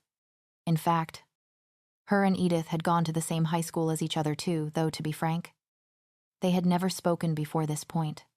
She was one of those girls with dyed green hair and a loud mouth, never the one to back down from an argument or mince her words. Hear what Edith flung her eyes to the ceiling and sighed. The heartbeat of the pup you're carrying. Layla buried her head in her hands and groaned in frustration. Seriously, yeah. It was so faint. I almost didn't catch it. But at one point the class was dead silent, and of course, I was sitting right next to you. Edith snorted. I didn't pick you as one to get pregnant by one of us. Layla gave her a strained look. Who else knows? Edith shrugged. If you mean about the pup. Probably every shifter you've had a class with today if they've been close enough to you. The whole college will know in a couple months when you start emitting all these crazy pregnancy hormones. How lovely. And it's so obvious that the baby is a shifter since you've obviously been scent marked by a fairly dominant male this morning. Edith plugged her nose, jokingly, although not nearly enough. How can you even tell? The green-haired girl smirked. How can I explain something that comes so naturally to me, I mean? You might smell orange on someone's breath and know what they've just eaten, or walk into a room and smell stale cigarettes and narrow down the smoker to the guy with the yellow teeth and oral fixation. In the same way, I can smell men's soap. A distinctive fruit and whiskey scent that could only belong to a man. Plus adult shifter. And you've been standing kind of curled in. Like you're hiding or protecting something. I'm just smart enough to deduce what it all means. Is it really obvious? Layla asked, feeling self-conscious of the stares she was receiving as they stood in the hallway. Girl, I just notice everything. Edith raised an eyebrow. Like it's weird. You smell like you're mated. But something's off. It's all a big mistake. She groaned, opening her mouth to explain the situation. I went to the hospital for testing and they accidentally inseminated me. Okay, the doctor said the pregnancy is acting like a mating bond or something. I don't know what it's called. Edith's eyebrow resumed its normal position.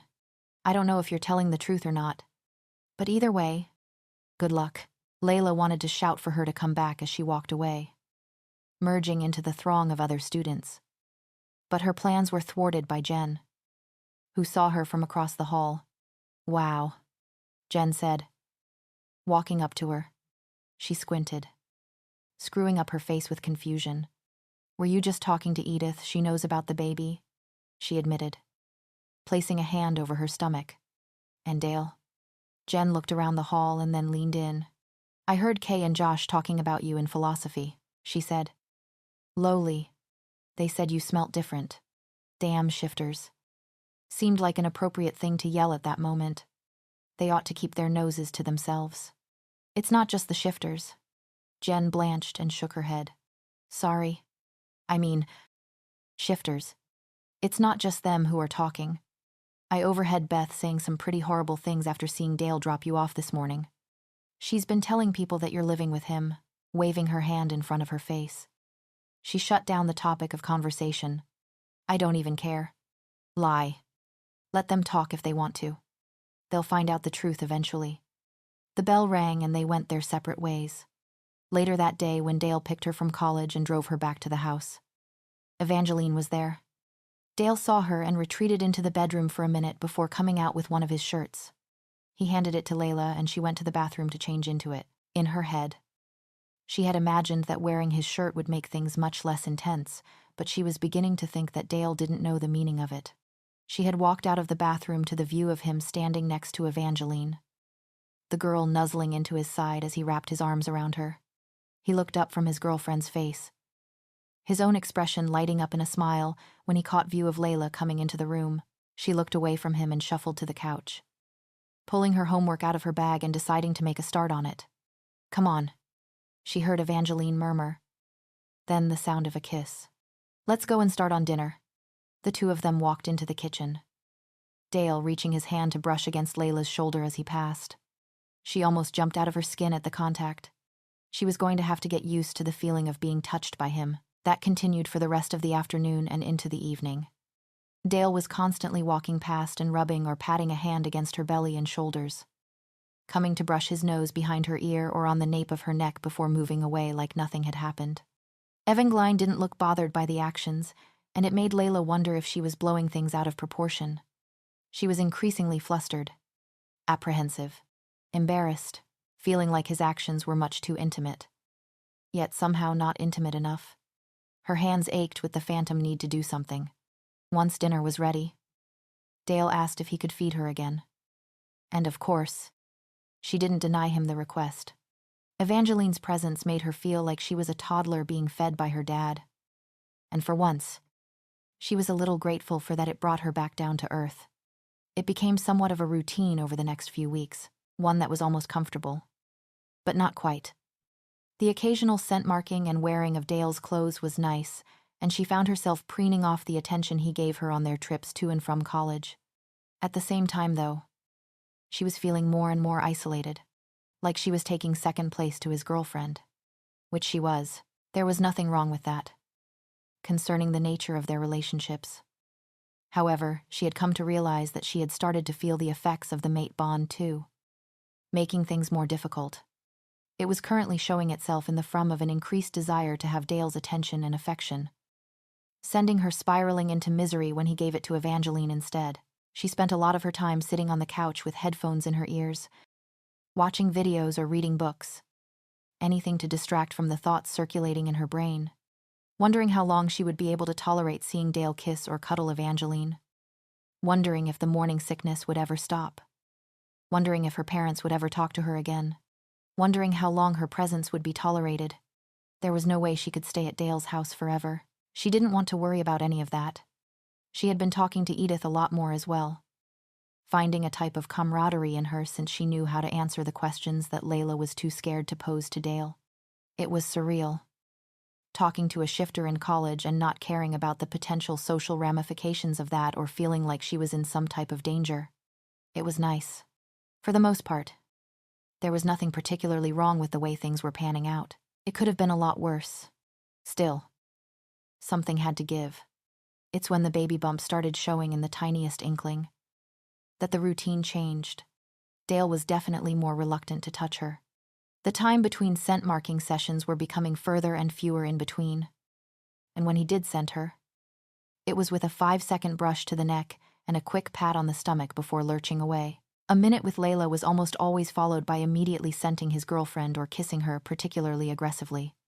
Layla could tell from Evangeline's silent smiles and soft words to Dale afterward that she was happy about the progression of events. Consequently, Layla found herself feeling even more isolated and needy than before. She was still wearing his shirts, which somehow helped to numb the part of her that cried for attention. And a bunch of his old clothes had appeared in her sleeping pile too. For some reason, she could sleep better when she was completely swaddled his shirts and trousers and random cushions and blankets surrounding her. Evangeline had taken a look at her one morning, wearing about 3 different jumpers while looking miserable, and had mumbled something to Dale about nesting like she was some sort of damn bird. Since then, he'd actively helped her to look for things to add to her pile.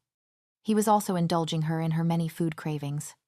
They had started up just as suddenly, and she'd found herself desiring tubs of mint ice cream and salted pickles to the point where it hurt. At the first point of distress, he'd be rushing out to the shops to appease her. If Layla was honest with herself, she would say that the excessive cravings were probably a type of coping mechanism. Shoving food in her mouth gave her something to concentrate on. A way to eat away the boredom and loneliness while having some sick sense of satisfaction that Dale was the one to provide the food for her. For goodness sake. She didn't even like mint. Those were the thoughts that plagued her as she tried to sleep. Back aching unbearably and eyes burning from exhaustion. She didn't wish to be ungrateful. But it was moments like these that she wanted her own room. With her own bed, one that was surely more comfortable than the living room sofa. She wanted to adjust her position but could hardly move without cushions spilling off the chair from under her. In the grande scheme of things, she would rather have her nest intact than risk it all falling apart. So she chose to suffer in silence. Groaning quietly, she fixed her eyes on the ticking clock and hoped that she'd actually end up getting some sleep before the morning. Tick, tick. Her eyes snapped to the darkened hallway as she heard the clicking of a door. Breath leaving her in a whoosh as a pair of eyes made their appearance. Dale. She didn't know if it was tiredness that was making her hallucinate, but she could have sworn that it looked like his eyes were glowing. He was walking towards her. There was a sorry on the tip of her tongue as she racked her brain for what may have woke him up. Probably the groaning, she thought, yet before the word could leave her lips, he was standing in front of her, looking down with those luminous eyes until the apology dried up. She couldn't find it in her to speak and ruin the moment. There was cool. Sharp relief as he dropped to his knees and stuck his nose in her neck. The aching in her back fading away to almost nothing as that infernal need within her was quenched. She let out a gasp and he pulled back, placing his index finger slowly against his lips before nodding at her and resuming his position. He stayed there for a while before starting to trail his nose along the whole column of her neck and rubbing his stubble against her throat and cheek, making little sniffing sounds. It was the first time he had scented her that week she hadn't realized how much she'd needed it. All of a sudden, he shuffled so that his body was on the chair, half of his body weight pressing into her as he started to scent her more fiercely. There were cushions and pillows between their bodies, and he wasn't touching anything below the waist, his hands making no attempt to do anything other than rub her stomach in circular motions. But that didn't matter to Layla. He was heavy against her, the force of his body grounding. and a sharp bubbling itch started in her stomach. She found herself becoming aroused, just as she made that mental note. She felt teeth at her neck, catching against the skin and ripping the sigh of appreciation out of her. "Shh, shh," he whispered in her ear, teeth grazing the lobe. He trailed down to her collarbone and rubbed the side of his face against the expanse until the skin felt burnt, then stopped himself with a quiet growl and rolled off the chair to the floor. The sound of his breathing joined the clock. Tick, tick. Layla blinked and there were voices, at first murmuring, then biting words which grew louder until they were crystal clear. The haziness of sleep faded away. They were arguing. Better if she was in our bed like I originally planned. His voice was close. On the floor. Next to her. Close. It hadn't been a dream. Originally planned. What about the mating we originally planned? A scoff. To think. The week we were meant to mate. You get called in to give that damn sample, and now we'll have to wait another 6 months before we can do anything. Don't you think that's unfair, as if Layla couldn't feel any worse? Dale started shuffling, and she could tell that he'd stood up. Let's not talk about what's unfair or not. It's too late to change it now. Layla started to feel bad about listening into the conversation, so she opened her eyes and yawned. Announcing that she was awake, Evangeline looked down at her and pressed her lips into a thin line. Seeming annoyed that her conversation had been cut short, she folded her arms and glanced at Dale, trying to motion with her eyes that they'd be continuing the discussion later. Unfortunately for her, Dale was looking at Layla with wide eyes and missed her stare. You feeling okay? He ran a hand through the tousled mass of hair on his head and fixed his shirt as it had ridden up during the night. Need help getting to the toilet? Hungry Layla plastered a smile on her face and waved him off. I'm only 3 months along. I think I can manage the toilet by myself. She moved into a sitting position and swung her feet to the floor. After hearing their prior conversation, she had to admit she wasn't feeling too good, though. I don't think I'll go into college today. I feel a bit sick. I'll make breakfast. You might feel better afterwards. He walked off into the kitchen in a hurry, about half an hour. A full stomach, and an offer to be moved to the bed, which she declined later. Dale and Evangeline were leaving for work. Layla took the time to appreciate the privacy. Suddenly very glad that she was alone. Later that day, she found herself in the car with Dale and Evangeline. On the way down to the hospital, somehow, even though the trip was meant to be all about her and the baby, she had still managed to become the third wheel. Banished to the back seat despite the fact she called shotgun. In the last couple months, they'd been avoiding the hospital as much as possible, but it was well and truly time for a checkup now. They made it to the facility and walked inside, making their way to the room where their appointment was being held. Instead of seeing the doctor from before, they had been referred to the maternity ward and had been appointed a woman called Jessica Suarez. She was friendly and quickly made sure that Layla was comfortable before commencing with the questions. Have you been told the gender yet? Layla shook her head from side to side. I was only about 8 weeks at my last scan. So no. She looked over at Dale, who was staring at the screen in awe. Would you like to know? Dale turned to face her and smiled. I'd like to know, but it's up to you. She looked from him to Evangeline, who was standing behind him with her hands on his shoulders, then back to the screen and Swartz. Yeah. We'd like to know. They waited with bated breath. Congratulations, she said, smiling as she shifted the device on Layla's stomach and brought their attention back to the image. You're having a boy. Dale made a choked sound, and a second later was hugging Layla against his chest, pressing his lips over her cheeks. Forehead, nose and chin in quick succession. Thank you, he murmured before returning to his assault on her face. Thank you. She felt wetness against her face and realized that she wasn't the only one crying. Dale's tears were splashing against her and mixing with her own. Wow. He pulled back and looked at her as she breathed out the exclamation. Their eyes met, both water-rimmed. We're having a boy. I can't believe you're giving me a son. He stroked a hand over her hair and used his thumbs to wipe at the wetness on her cheeks. Sir. The two of them looked over to Suarez, the woman watching them with a genuine grin. I hate to interrupt, but I need to clean up her stomach. Dale's eyebrows shot up as he suddenly remembered where he was. Right. He let go of Layla and stepped back. grabbing a hold of Evangeline's hand when she coughed from behind him. Swars wiped the gel from Layla's belly and then moved to grab the scans that had just printed, handing one to Dale and one to Layla. Come on. Tom needs to discuss some things with you. They walked down the hall to the familiar room belonging to Dr. Brecht. Grant. Tom stood at their entrance. Mr. Evans. Miss Martis. He reached out to shake Dale's hand. Then Layla's, before turning to Evangeline and pausing. And Dale spoke up. This is Eva, my girlfriend. Ah, nice to meet you, Tom said, shaking her hand too. Well, take a seat. They all sat down and Tom started explaining the current situation. So, the issue of money has been sorted out, he told them, adjusting the stack of papers on his desk. After the labor, we're willing to pay out support of $24,000 a year in monthly installments until the child's 18th birthday. That much. Layla pulled her lips back into a surprised grimace. She wasn't complaining, but he was offering a lot more than she'd expected. They were guaranteeing her a constant year's salary for the next 18 years. He coughed into his hand. Yes. Well, we wouldn't want news of this to reach the media. So, it's basically hush money, Dale said. Tom waved his hand and laughed airily. Call it what you will. All I need is your agreement, and it's a done deal. Fine. She cut in. Deal. Agreeing to the deal took a load of worry off her back. At least now, she didn't have to worry about what she would do after the birth. She'd have enough money to start renting her own place and look after the baby without a problem, not dependent on what Dale decided he wanted to do with her. Evangeline made sure to stress that point on the way home. I'm glad you took the offer, the girl said, twisting around in the car seat to look at her. It was very generous of them to give you that much.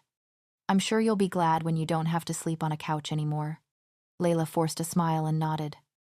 Trust me, I will be. Evangeline kept talking. You could be earning over $30,000 a year, depending on what job you get.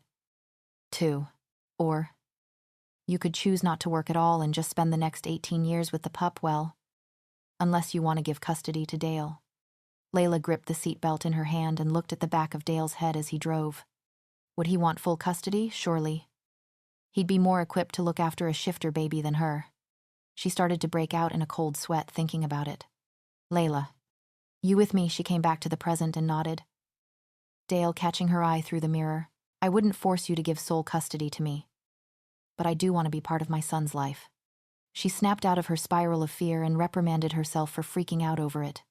Of course, she expressed, placing a hand over her stomach. I would never deny you that right. They reached a traffic light and he turned around in his seat to smile at her. Thank you. She was sure that he heard the way her heart fluttered in her chest. His eyes briefly dropping down to rest over her chest. The love hearts swirling around her head were definitely a figment of her imagination. The frequent arguments between Dale and Evangeline started back up and continued until he stopped coming to sleep on the floor next to Layla at night. The midnight visits helped to temper the sickly feeling that pushed Layla to mope around whenever Dale was preoccupied with Evangeline. When they stopped, the scent-marking sessions became even more intense, the physical relief that she felt. At contact, making her unable to keep her mouth closed when he finally touched her. It wasn't like she was making loud sounds of pleasure, but she would sigh softly or murmur her gratitude when he chased the aches and pains away, and that would encourage Dale to rumble louder, press his teeth against her shoulder and burn her with his stubble until the animal inside him was appeased. Layla still didn't fully understand it all, especially not the almost biting. As soon as his teeth became involved in the equation, she knew she had about 5 more seconds of scenting before he'd pull himself away.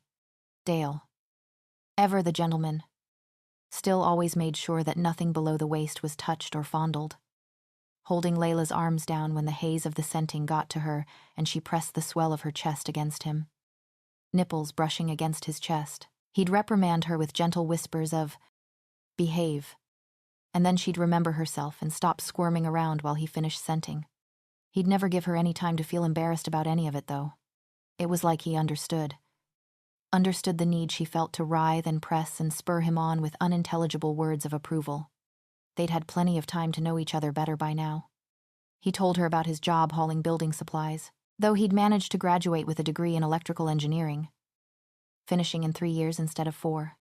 He'd not managed to find anywhere that was willing to hire him, so he'd taken what he was able to. She'd told him about her happy memories as a child, the places her parents used to take her, and the late-night trips back in the days when she was flexible enough to squeeze out of her partly jammed bedroom window. Since there weren't many years between them, he understood her jokes, her little references, the knowing looks she would shoot him with subtle inferences. She had no problem saying they were friends. Then he commented on the first time he'd smelt her. "You scared the crap out of me for a minute." She laughed, reminiscing back. "I can't believe I fainted." "No. Not then." He flopped back on the chair and looked at her with a fond grin. "That was when I first smelt you pregnant. It was a bit different that time since everything went a bit hazy. Your scent was more potent to me because we'd been bonded.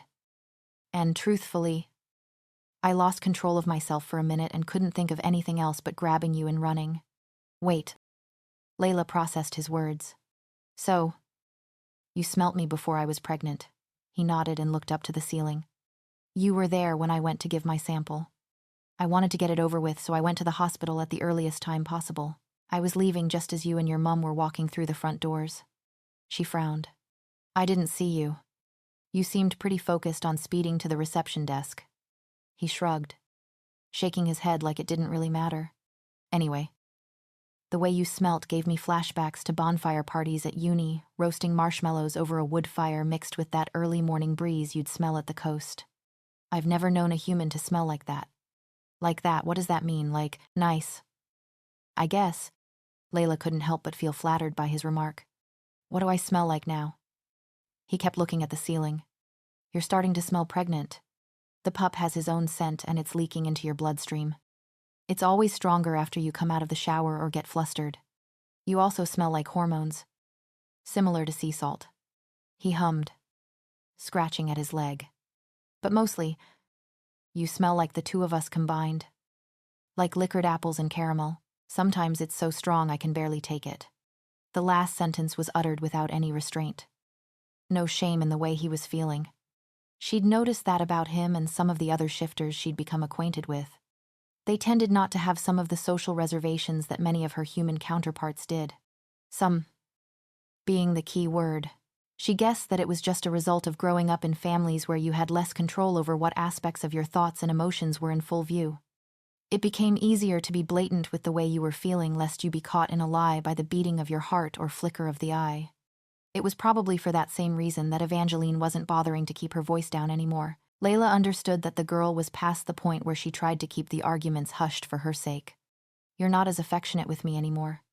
That was the latest complaint, exclaimed in the evening after the dinner dishes had been cleared away. Layla had noticed. The many kisses before he left for work had decreased. Cuddles on the sofa diminishing as he was always ready to run around and get things for Layla so that she didn't have to move. He was always looking at her growing belly. "I'm sorry." "Eva." "But are you shouting again?" The sound of a knife banging against a wooden board as the girl took her rage out on the food. "I mean, you're always physically tense in the morning, but it's like you never want to be intimate with me," Dale could be heard shushing, trying to calm her down. "No. I won't be quiet. Who the hell cares if she hears us because it's her you want to be intimate with? Isn't it, Eva?" "Babe." Of course not. There were other heated discussions, too. Ones about the growing nest in the living room and the cost of water and electricity. The amount of money they were spending on food. They seemed to realize that the one-bedroom apartment wasn't sustainable. All of a sudden, Layla was included in one of their disagreements as it pertained to the immediate future. For once, her input was actually required of them, and after listening for a bit, it also turned out that it wasn't much of a disagreement at all. Surprisingly, the two of them were on one accord. "It's not just about right now," Evangeline said. "It's about after the pup is born, too. We've got to think about overnight visits and for when me and Dale start having kids." She swallowed. "You don't think it's a bit too early? I'm only 4 months. Dale cleared his throat. "Absolutely not. I don't want you sleeping on the couch anymore. If I'm honest." "Okay. You know." He started, hesitation in his tone. "You don't have to move out directly after the baby is born. If you want, You could stay for a while, and at least then, you'd have your own room. She didn't have to think about the proposal before nodding. If she was honest, she had become attached to him. She couldn't imagine waking up one morning and knowing that he wasn't there. When she concurred, the tension drained out of his shoulders as if he'd been scared she wouldn't have given that response. It was a total accident that Layla was awake. She'd set her alarm an hour early by mistake, and had been unable to switch her mind back off after it jarred her from sleep. So she had decided to just get ready for the day. She finished her second bowl of cereal, feeling only marginally guilty for emptying out the box, and sat at the kitchen island, drawing shapes on the counter with her finger. After what felt like an eternity, there was shuffling from the other room and heavy footsteps padded towards the kitchen. She'd noticed that Dale seemed to be especially heavy-footed in the mornings, stomping around as if he was extremely unhappy to be awake. So wasn't surprised to see him amble into the kitchen a second later. "Good morning." She turned around to look at him, taking note of his half-lidded eyes and rumpled nightclothes. His eyes roamed from the fridge over to her face, expression becoming heated. "Good morning," he rasped, walking over to her until she was close enough to feel his body heat and leaning down to brush his round. He flinched and straightened up, stumbling back a few steps. He looked wide awake now. "Sorry." Layla swallowed down her shock. "Sorry," he repeated, looking down at her with wide eyes. He had almost kissed her. He snapped his eyes to the door and then opened his mouth to apologize again. "Sorry. Layla, I lost myself for a minute." He frowned. "Do you have any perfume you could put on?" She felt slightly offended by his request. "No. You know I don't wear perfume." Why, he walked over to the fridge and started looking through it for something. "Your scent is starting to get to my head and it's messing me up," he muttered, pulling out a carton of milk and placing it on the counter. "I'm too tired to decipher between mate and girlfriend right now. I didn't sleep too good last night." "What does being your mate even mean?" Layla grumbled, angry with the fact that she was angry. "Didn't we have this conversation last week? All you told me was that it's the equivalent of being married," she said. "But you didn't tell me how it makes you feel or what I'm supposed to do with it." Dale went a little pink. "That's because we're not actually mates. We've just been tricked into thinking we are." She felt even angrier. "Yeah, I know that," she snapped.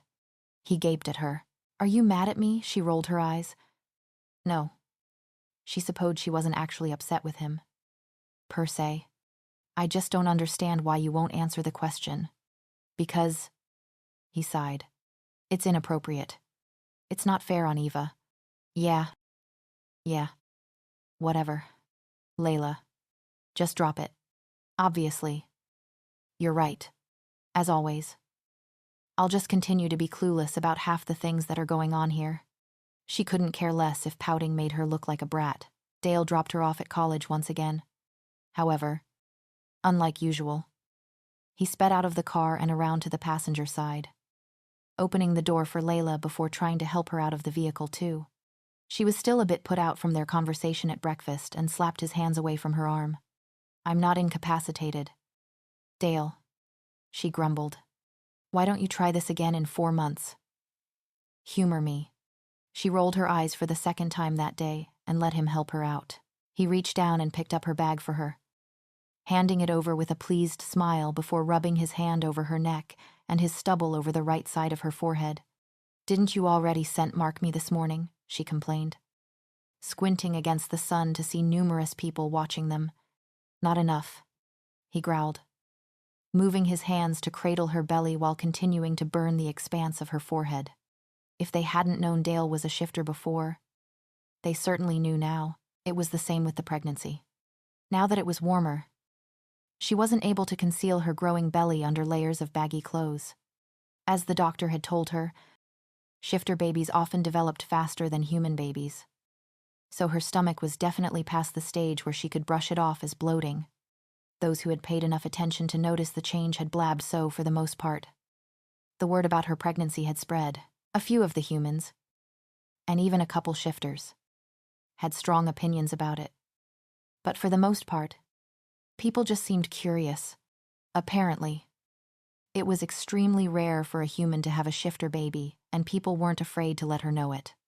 She struggled against Dale when he moved to burrow his face in the crook of her neck, and he started to make a low purring noise. "Oi!" she yelped. He growled and nuzzled against her, forcing her body flat against his car. "Hello." "You big oaf." She tried again to get his attention. "Get off me already. Class is going to start any minute." He pulled away, looking down at her with dilated pupils and teetering like he wasn't fully sober. "Maybe you should take the day off." He wrinkled his nose, reaching to take the bag from her hand. She moved her bag out of reach and slipped away from him, taking advantage of the fact that he'd not plastered his entire body against her. "Absolutely not." His head snapped to the side and he let out a menacing growl to a group of males standing a few feet away. They were sent scattering, pretending like they hadn't been watching the whole thing. "What was that for? I didn't want them looking." She scoffed, turning to wave a hand at the numerous people hanging around the campus. "Lots of people are looking at us. If you didn't realize." "Yeah." From a distance. He sighed.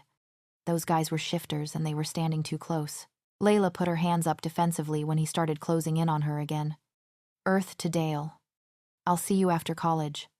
She risked putting her hands down when his steps faltered. "Okay, not okay." He narrowed his eyes. "I'm not done scenting you yet." The bell started to ring. "Well, I've got to go, so it'll have to wait." She turned to run from him and he tensed, a growl spilling from his throat. It was enough to make her freeze in place like a deer in headlights. She had never seen that look on his face before. They stared at each other, Layla taking deep breaths while Dale clenched his fists like he was trying to get control of himself. He was trying to resume control. "Back away slowly until you get inside those doors," he told her.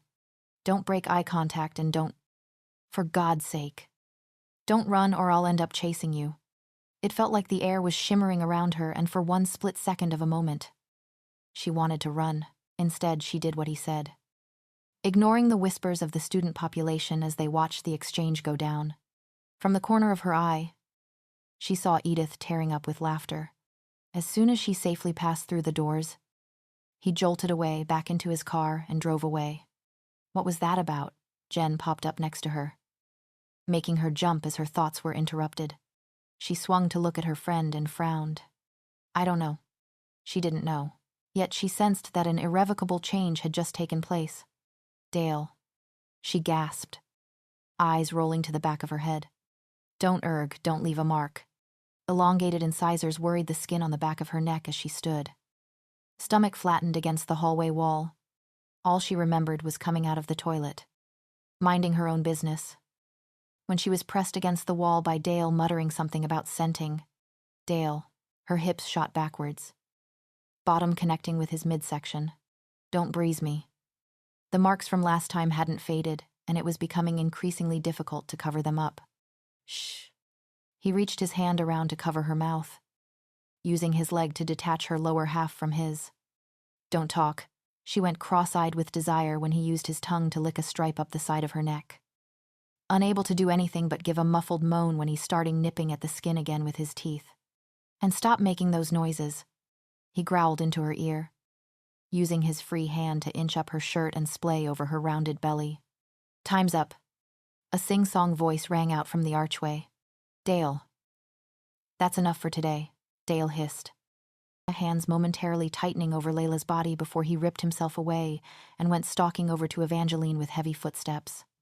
The girl gave a surprised yelp as he grabbed her arm and pretty much threw her into their bedroom, leaving Layla standing in the hall, flushed and out of breath. A minute later, she heard the sound of clothes falling to the floor and feminine giggling, and her brain kick-started, legs moving to quickly take her back into the living room.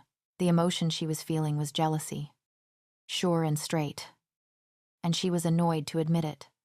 With the increase of physical affection between her and Dale, they'd also had an increased emotional connection. While he was still sleeping in his own bed during the night, sometimes he would stay up with her into the night and they'd just talk. It was at one of these times that he told her what he was really afraid of, stepping over a ledge that he wouldn't be able to come back from. Layla hadn't been brave enough to tell him that she feared it was already too late for her. She wasn't going to be the one to ruin things. An idiot could see that Dale was really trying with his relationship. The arguments with Evangeline seemed to have calmed down, the two of them tending to talk in quiet voices when Layla was around. Evangeline had stopped watching the two of them like a hawk. Having come to some sort of happy agreement with her boyfriend, it made for a more peaceful atmosphere. That was for certain. Yet Layla couldn't shake the part of her that would rather hear the raised voices and unrest than the sounds of Evangeline's frenzied moaning. She didn't know if she wanted to shake that part of her. Damn it. She was falling in love with someone that she could never have. She consoled herself with the thought that she wasn't alone in her plight. Plenty of other girls, and even boys, fell victim to the same circumstance, and all of them found a way to push past it. Out of respect for the both of them, she would contain her feelings. 5 months in, and the baby was still in perfect health. However, that could soon be subject to change if the mating bond had anything to say about it. She had some questions about the mating bond, and since Dale wasn't really happy to talk about it, asking the doctor was the next best thing. She mustered up enough courage to pose the question, ignoring the way Dale tensed up beside her. The torrent of possessive and needy feelings that had bombarded her were becoming overly confusing. She wanted to know what was her and what was the bond. The next few months were bound to pass quickly, and she needed to know how much of herself she would lose when it was all over, how much of herself she would need to recover. What you're feeling is normal, Tom explained to her. The bond is like any other human shifter mating, and it really should be treated as such. She didn't know why she expected any different. Around the 6 to 8 month mark, you'll likely start to experience a heightened desire for intimacy along with your current symptoms. The clinical way in which he said it somehow made the whole concept sound even worse. Is that because of the bond? Tom shook his head. Partly. But for the most part, it's a natural side effect of the pregnancy. He saw the expression on her face and continued. It's perfectly healthy for the two of you to engage in intimacy during this period. You are mated. Mr. Evans would know better than me that the bond requires a level of intimacy to stay healthy. Too little and the stress on your body could negatively affect the child. I guess. She glanced over at Dale, who was sat stiffly and silently. He hadn't said a word since they got in the room, and she couldn't tell exactly what he was thinking, but she could imagine it probably wasn't anything good. Haven't you been feeling any effects of the bond yet? Matings between your two dynamics are extremely rare. It's often hard to pinpoint the exact effect on the human counterpart. She felt her face going hot. Yeah. I felt it at the beginning, but it's definitely gotten stronger as time has gone on. Tom picked up a pen. What exactly have you felt? She couldn't believe she was about to pour out her heart like this. I've been feeling really clingy. Like I always want to be around him. Sometimes I feel like I'll burst out of my skin when he scents me, or... Her face was burning with mortification, and she stopped her line of speech, utterly refusing to admit in blunter terms that he made her want to dance her way into his bedroom. I just feel very attached. Tom nodded his head and made all the appropriate sounds as she was talking. Interesting. What's this bursting out of the skin sensation like? She sighed. I don't know. I guess it's like a feeling of anticipation. You know? Tingles across the skin and a need to do something useful. Tom looked at Dale and raised his eyebrows. Sounds she's feeling it pretty strong on her end. What do you think about it? Dale only grunted in response, his eyes suddenly burning holes in the side of Layla's head. Tom cleared his throat. Everything seems to be normal. We can't engage in intimacy. Dale finally spoke up, catching the attention of the two in the room. He'd stopped looking at Layla and was now glaring at Tom, sounding like he was 2 seconds from storming out of the hospital. Well, why not? Tom sounded vaguely bored. Every time I come in here, I have to remind you that I have a girlfriend. I'm not just going to cheat on her. You have other priorities now. She should understand it's for the baby. Leave the pup out of this. He spat. You can't use my son to justify cheating. Is there another way around it? Layla cut in, aware of how mad the man next to her was becoming. I thought scenting would be enough. Tom kept his narrowed eyes on Dale. From what I can deduce, Mr. Evans is only scenting you in a purely platonic sense. As I stated before, the two of you are mates. Kissing would probably help. It doesn't have to be on the lips. Around the area where Dale would mark you would be helpful. The drive home was tense. It seemed like the negative energy flowing off Dale was seeping into her, making her antsy to get out of the confined environment. If it had been another day, She would have been itching to console him. However, the conversation at the hospital had left her feeling rather put out by his presence. The appointment had gone much worse than she had hoped, a stark difference to the last one.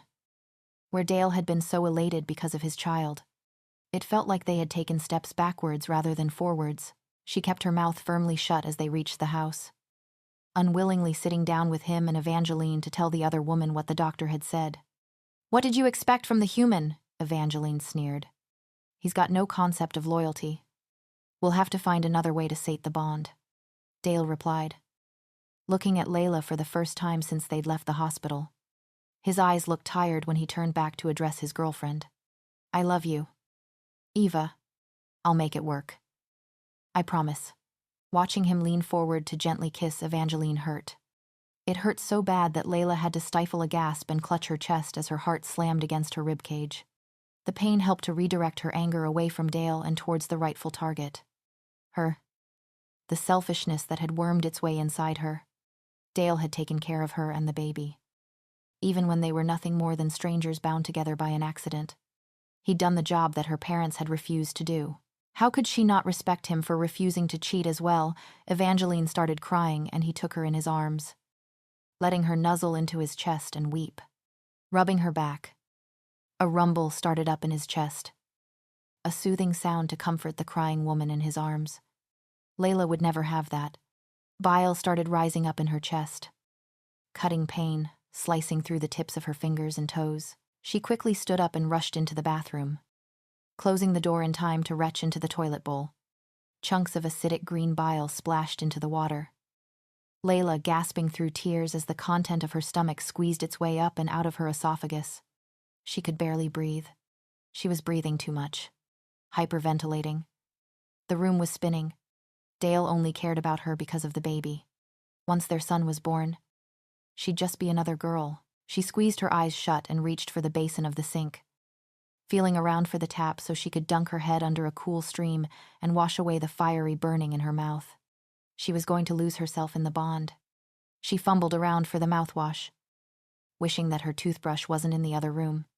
The fluoride and mint burned just as much as the vomit, stinging the roof of her mouth and back of her throat. She had to spit it out before her tongue was ripped to shreds. He was going to mate Evangeline and replace her. Unlike with Layla, there would be nothing holding them back from being true mates. As suddenly as the hyperventilation stopped, it started again. Or had it ever stopped, Layla would never feel one of those hugs again. She would never be scent-marked again. She would have to watch from afar as he made a family with the woman. He wouldn't need Layla to have a connection with the baby. The bathroom door slammed against the side of the tub, and Layla scrambled up in time to be completely smothered in two strong arms. Hey, don't cry. It's okay. It's going to be okay. I've got you in the pup. It's all right." She bawled her eyes out, blubbering and sobbing with all the tears and snot included, clinging to Dale like he was her lifeline, her fingernails dug into his arms, bodily fluids wetting his shirt. But he didn't even flinch, still crooning soft words down to her. He carried her to the sofa and sat down with her, still hanging on to him. "What's wrong?" Layla, all she could do was cry. And cry. And keep crying. "Come on. Talk to me. What's wrong?" She didn't want to talk to him. She wanted to be selfish. "Layla. What is it? Why are you crying so much?" She wanted to be pregnant forever if it meant that she could have that little piece of him. He went from pleading with her for answers to becoming more frantic. "Tell me what the problem is," he finally demanded of her, peeling her arms away from him to hold her in place. She fought against him, wanting to just bury herself in his chest and become one with the beating of his heart. The time for talking was over. All that was left was pain, misery, and bitter resignation. "Enough," he growled. "Tell me what's wrong." Couldn't he shut up? She looked up and glared at him with as much strength as she could muster. No, his whole body tautened, grip becoming tight, and he snarled a wild, the blood-curdling sound that made the hair on the back of Layla's neck stand to attention. Goosebumps broke up her arms and she stilled. "What did you say?" She shook her head, fighting against the fear of his darkening eyes and sharp incisors and holding her ground. "I said, no. Hell would freeze over before she told him the reason for her sadness. There was a flash of white, and it felt like all her senses were simultaneously suspended. Teeth. She couldn't see anything but the blur of the ceiling. In her neck. Her mouth was open and she was sure that she was choking again, but she couldn't tell. There were teeth in her neck. Her stomach felt weightless. Her fingers were as stiff as boards. She was scrambling for something. No. She wasn't. She'd lost control of her limbs and her detached head was floating somewhere by the ceiling. Wait, she was choking. On air. She could hear it. All of a sudden, her senses returned and she inhaled, siphoning a lungful of oxygen like it was running out. Were you going to bite her? Her neck ached like she had been stabbed with 2 sharp metal needles.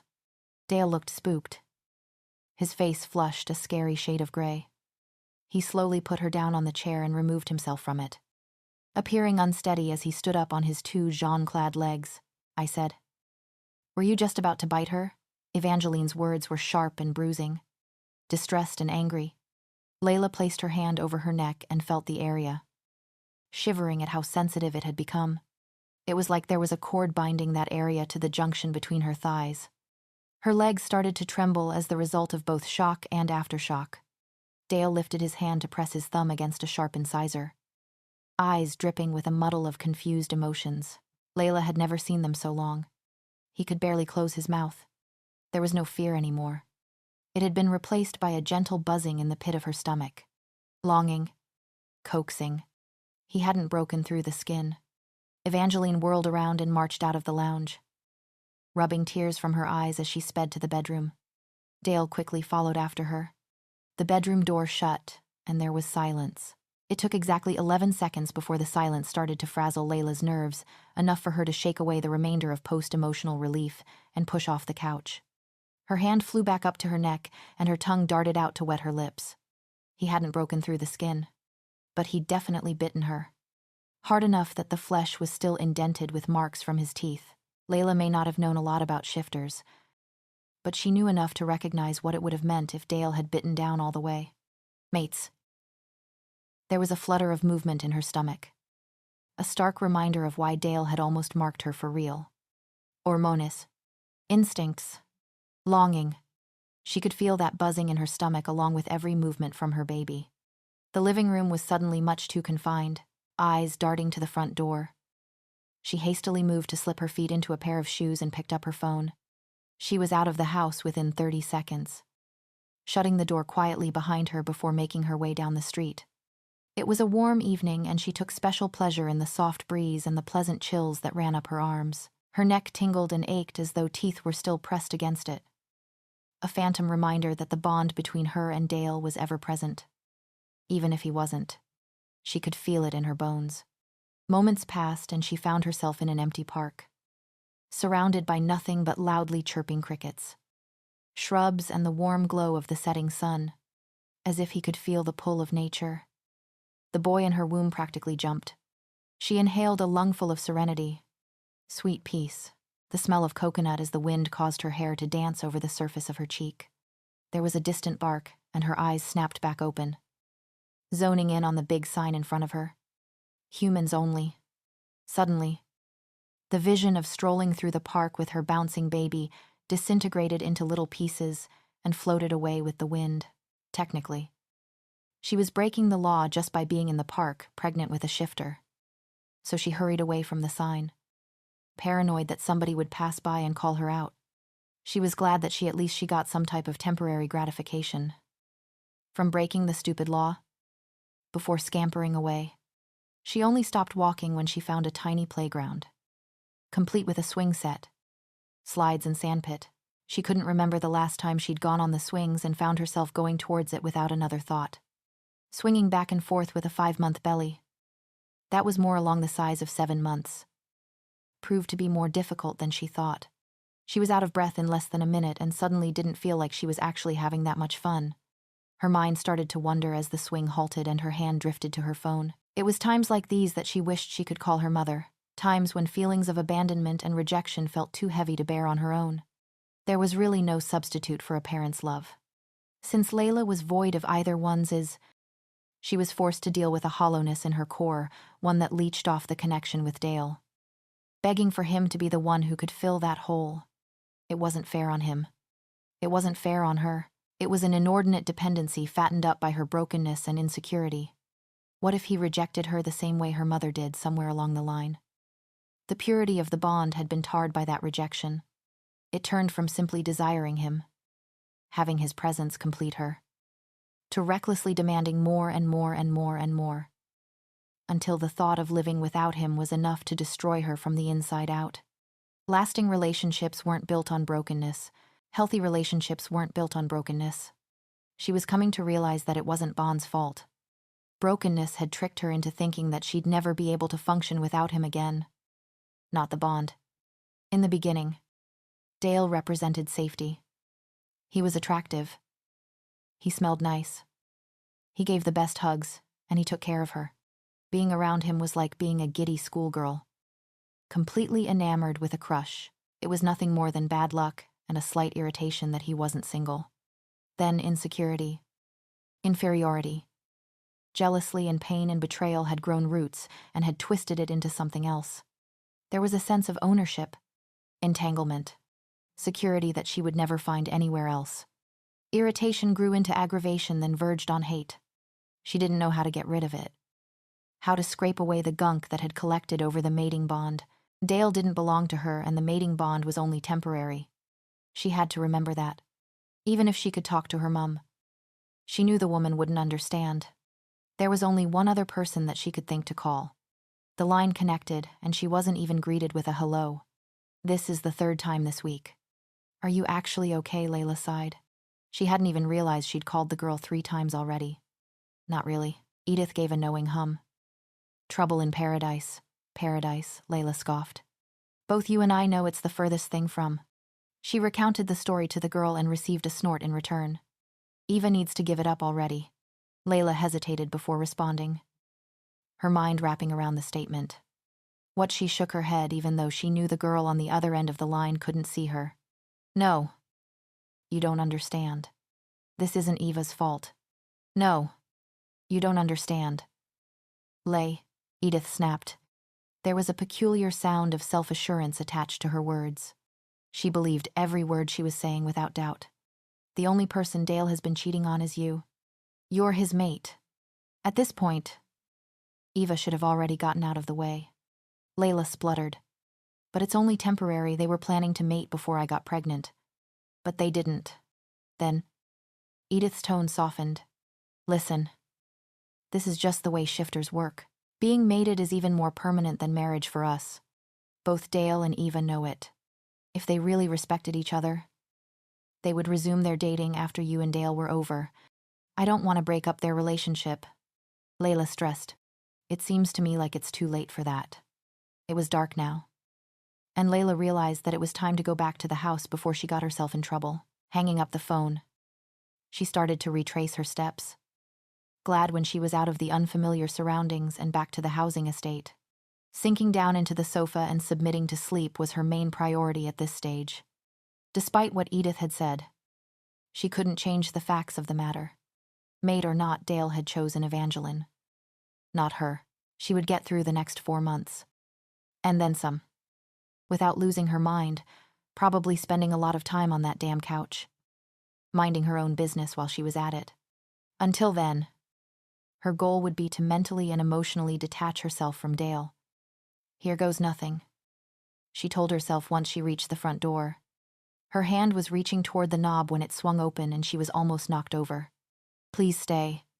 Don't do this. Layla blinked and jumped back as she took in the scene. Evangeline had been the one who had opened the door. Clutching a large bag in her hand and swatting off the reaching hands of Dale. She was positively shaking with anger. Dale's face a vision of hurt as he pleaded with her to stay. No, she said, sharply. I'm going to a hotel for a few nights. I need to figure a few things out. That was the moment Dale noticed Layla. Eyes going wide with panic, faster than she could open her mouth. His arm was darting past his girlfriend and grabbing her arm to pull her inside. Where did you go? He frowned, looking her over as if he were checking for injuries. There was a vein throbbing against his forehead and his knuckles were a stark white. To the park. She rushed the words out, hoping that he would quickly remove his attention from her and let her escape from the awkward atmosphere. He started patting her arms down and she rolled her eyes. "I'm fine." Evangeline huffed and moved past the threshold, evading the clasping fingers of Dale as he caught the movement and tried to catch her. "I'll see you in a couple days," she muttered, reaching out to slam the door shut.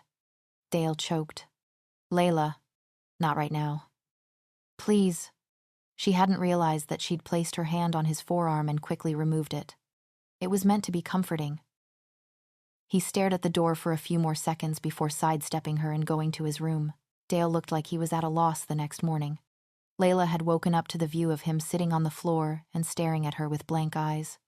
She'd taken in the sight of his bedhead and the thick duvet that he'd obviously put over her during the night, and raised an eyebrow. Thanks."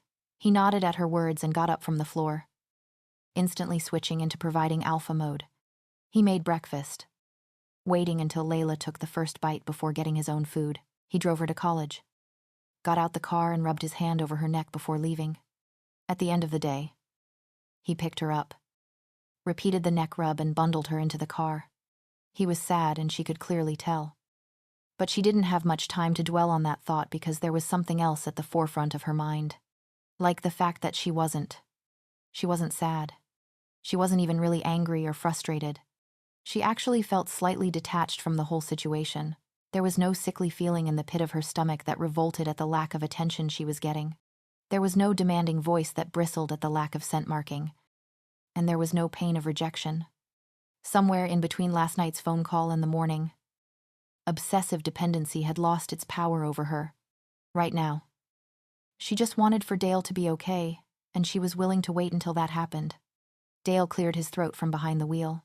"Do you mind if we stop at the shops?" he asked, glancing from the road to her face. "I need to pick up food for dinner." Layla got the impression that Evangeline usually did the food shopping and nodded. That's fine. She wasn't going to complain about it.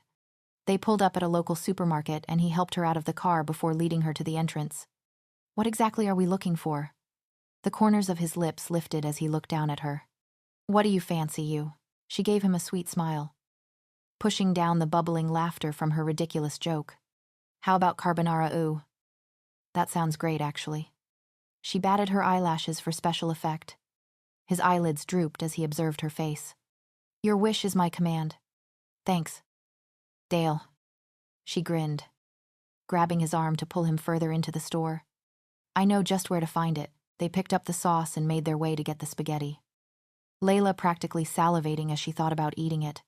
She couldn't remember the last time she'd had a carbonara. "Oh no." She stopped walking and placed a hand over her chest. "What is it?" Dale was suddenly on high alert, ahead, swiping around in every direction to find the source of her anxiety. "Layla, you can get the spaghetti. It's at the bottom of that aisle, okay?" She took a step back. "Make sure you pick up the one with the blue label, not the red." Dale's eyebrows creased together and he shook his head. "Why? What happened?" Layla made a strangled noise and he finally saw what she was looking at. Hope. That she had squashed into a locked box in the back of her mind. Pressed against its constraints and tried to break free. Her mother was there at the end of the aisle. Staring at her. Staring at her round belly. Staring at Dale and the protective arm he had curled around the bump. For a moment, Layla thought the woman was going to come up and say something to her. They could fix it. But no. She turned around and walked away. The moment passing as though Layla were just another insignificant stranger. The hope she held for her mother crumbled and died. "Let's get the spaghetti and go," Layla mumbled, allowing a single tear to fall down her face before wiping every trace away. That was it then. Dale only nodded before doing what she'd said. Once again that night. His bed became the floor next to the sofa, and Layla fell asleep to the sound of his soft breathing. "Gosh, I hate this part." Dale's only response was a grunt as he adjusted himself so that Layla's head was more comfortable against his arm. His hand was rubbing soothing circles over her belly, and he'd been making a purring sound in his chest for the last 10 minutes. Though it wasn't like he even acknowledged it, Layla pretended not to acknowledge it either. The last time she had commented on the sound, Dale had started coughing and almost accidentally choked himself to death. "Ugh. I hate that woman," she exclaimed 2 minutes later, placing her hand back in the popcorn bowl and scowling when she came up empty-handed. How many times have you watched this film again? Dale chuckled softly, and she could almost hear the sound of him rolling his eyes. Only 20 times. She stuck her tongue out at him when his eyebrows shot up. And anyway, oh, you're missing the best part. Dale, stop looking at me and wow. Well done. You just missed it. She started a slow clap, looking at the grinning male in front of her with a sarcastic glare. I could see from the corner of my eye. You liar. She poked him in the chest. I know you have terrible peripheral vision. Damn. Layla, you must really, all of a sudden. He was perking up. The smile dropped off his face and he jumped to his feet, standing so fast that she was almost knocked off balance. In a flash, he was over by the front door, opening it before the woman outside could let herself in. You're back. Layla reached over the couch to pick up the remote for the television. Hastily pausing the film, she looked over at the door in shock, debating with the idea of leaving the room to avoid the altercation that was sure to happen. Isn't this cozy? Evangeline drawled, catching her eye from the door and completely ignoring Dale, who was hovering in front and waiting for a response. The woman's gaze moved from her body to the pile of Dale's clothes and blankets that compiled the nest she was sat in, and Layla felt her muscles lock. The hair started to stand on the back of her neck, and she was suddenly seized by panic. She rushed to lock gazes with Dale, communicating with her eyes what she couldn't with her mouth. Though she'd never felt this particular sensation before, she knew exactly what it meant. Intruder. Evangeline was too close to the nest, her gaze too interested. The nest was safe and Evangeline wasn't. Threat. Dale looked just as tense as Layla, and he quickly stepped to the side, partially blocking Evangeline's view. Stop that, Eva, he told her, waving his arms. She's nesting. You know it's rude to stare. Yeah, I can see that.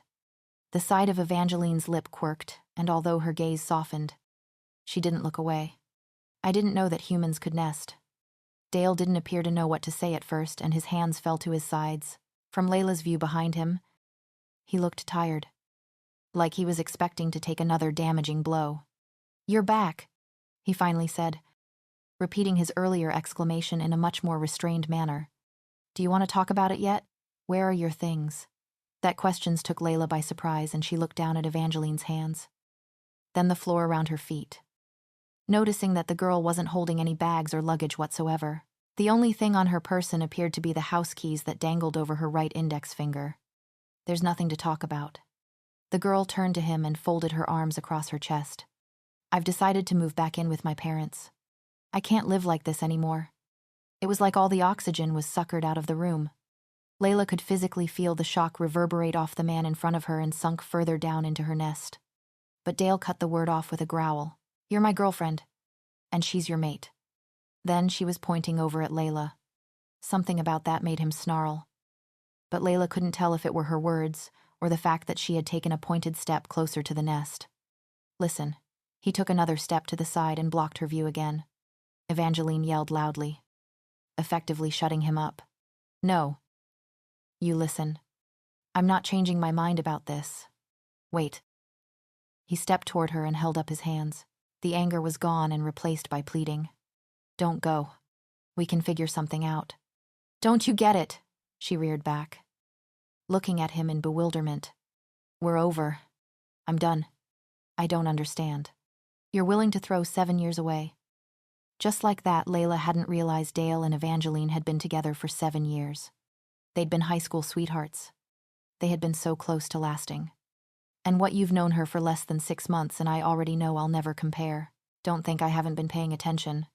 You talk to her differently than me. You're all soft and caring and genuine. Even the way you look at her is different. You're ready to pander to her every need, practically turning into Mr. Alpha male every time she so much as addresses you. Evangeline crinkled her nose, pressing her eyebrows into a straight line. I can tell it's deeper than the mate bond and the pregnancy. You've never been like that with me on the edge of control. Growly and bitey and all worked up. Not even at the beginning. Dale started to speak, but the words died before they made it out of his mouth. He turned to look at Layla, the most baffling expression on his face. It gave her flashbacks to the first time she had met him at the hospital, the look in his eyes when he had ripped himself away from her and covered his nose like he was in pain. "Why do you smell like my mate?" He was staring at her like he'd never seen her before. She looked down at the quilt around her legs, feeling her face get uncomfortably hot. Evangeline exhaled. "I love you. But if I'm honest, I was having doubts before Layla came along. I thought I could move through it if we mated.